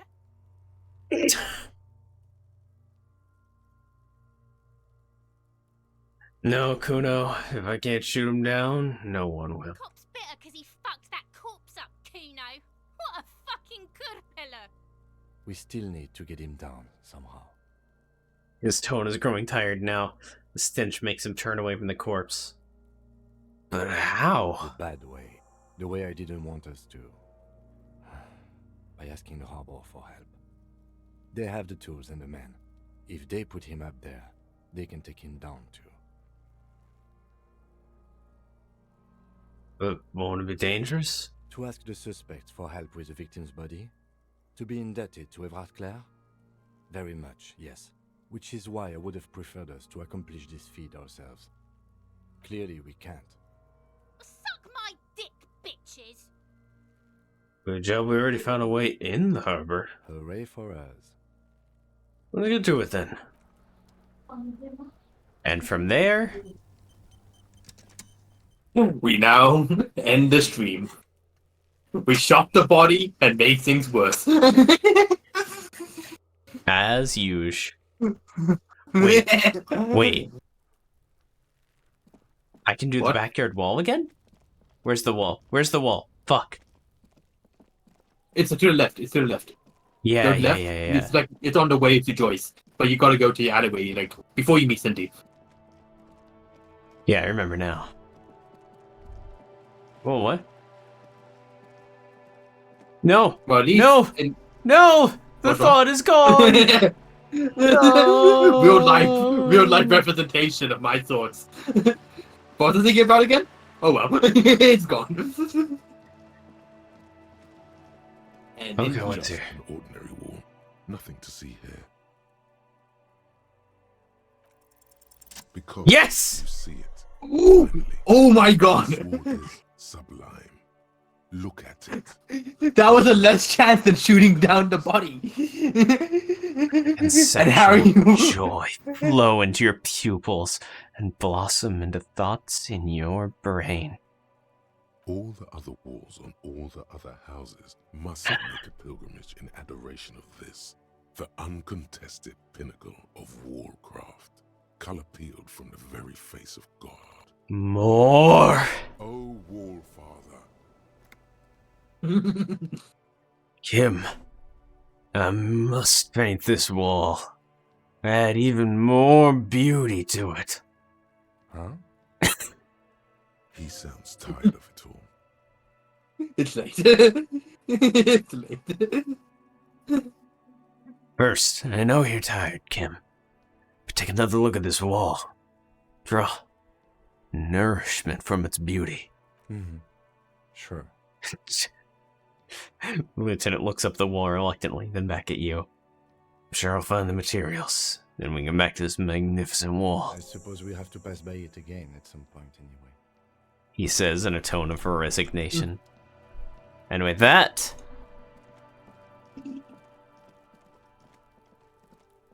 Good stream. Good Where we stream. succeed in the least important roles and fail on the more important roles. That's life. That's disco, baby! Is that my card? Nope, it's right next to my card again. Cool. Anyway, good stream, good like. And thank you for any WOD watchers who's watching this, and like and subscribe to the channel. Have a good day. Tuesdays and Thursdays, baby! 3 a.m. Tuesdays and Thursdays? Is today a Tuesday? Today's a Tuesday. For me. Cool. Yep, just checking. Yep. I've been the McCule. That's wise. Goodbye. Not a content creator.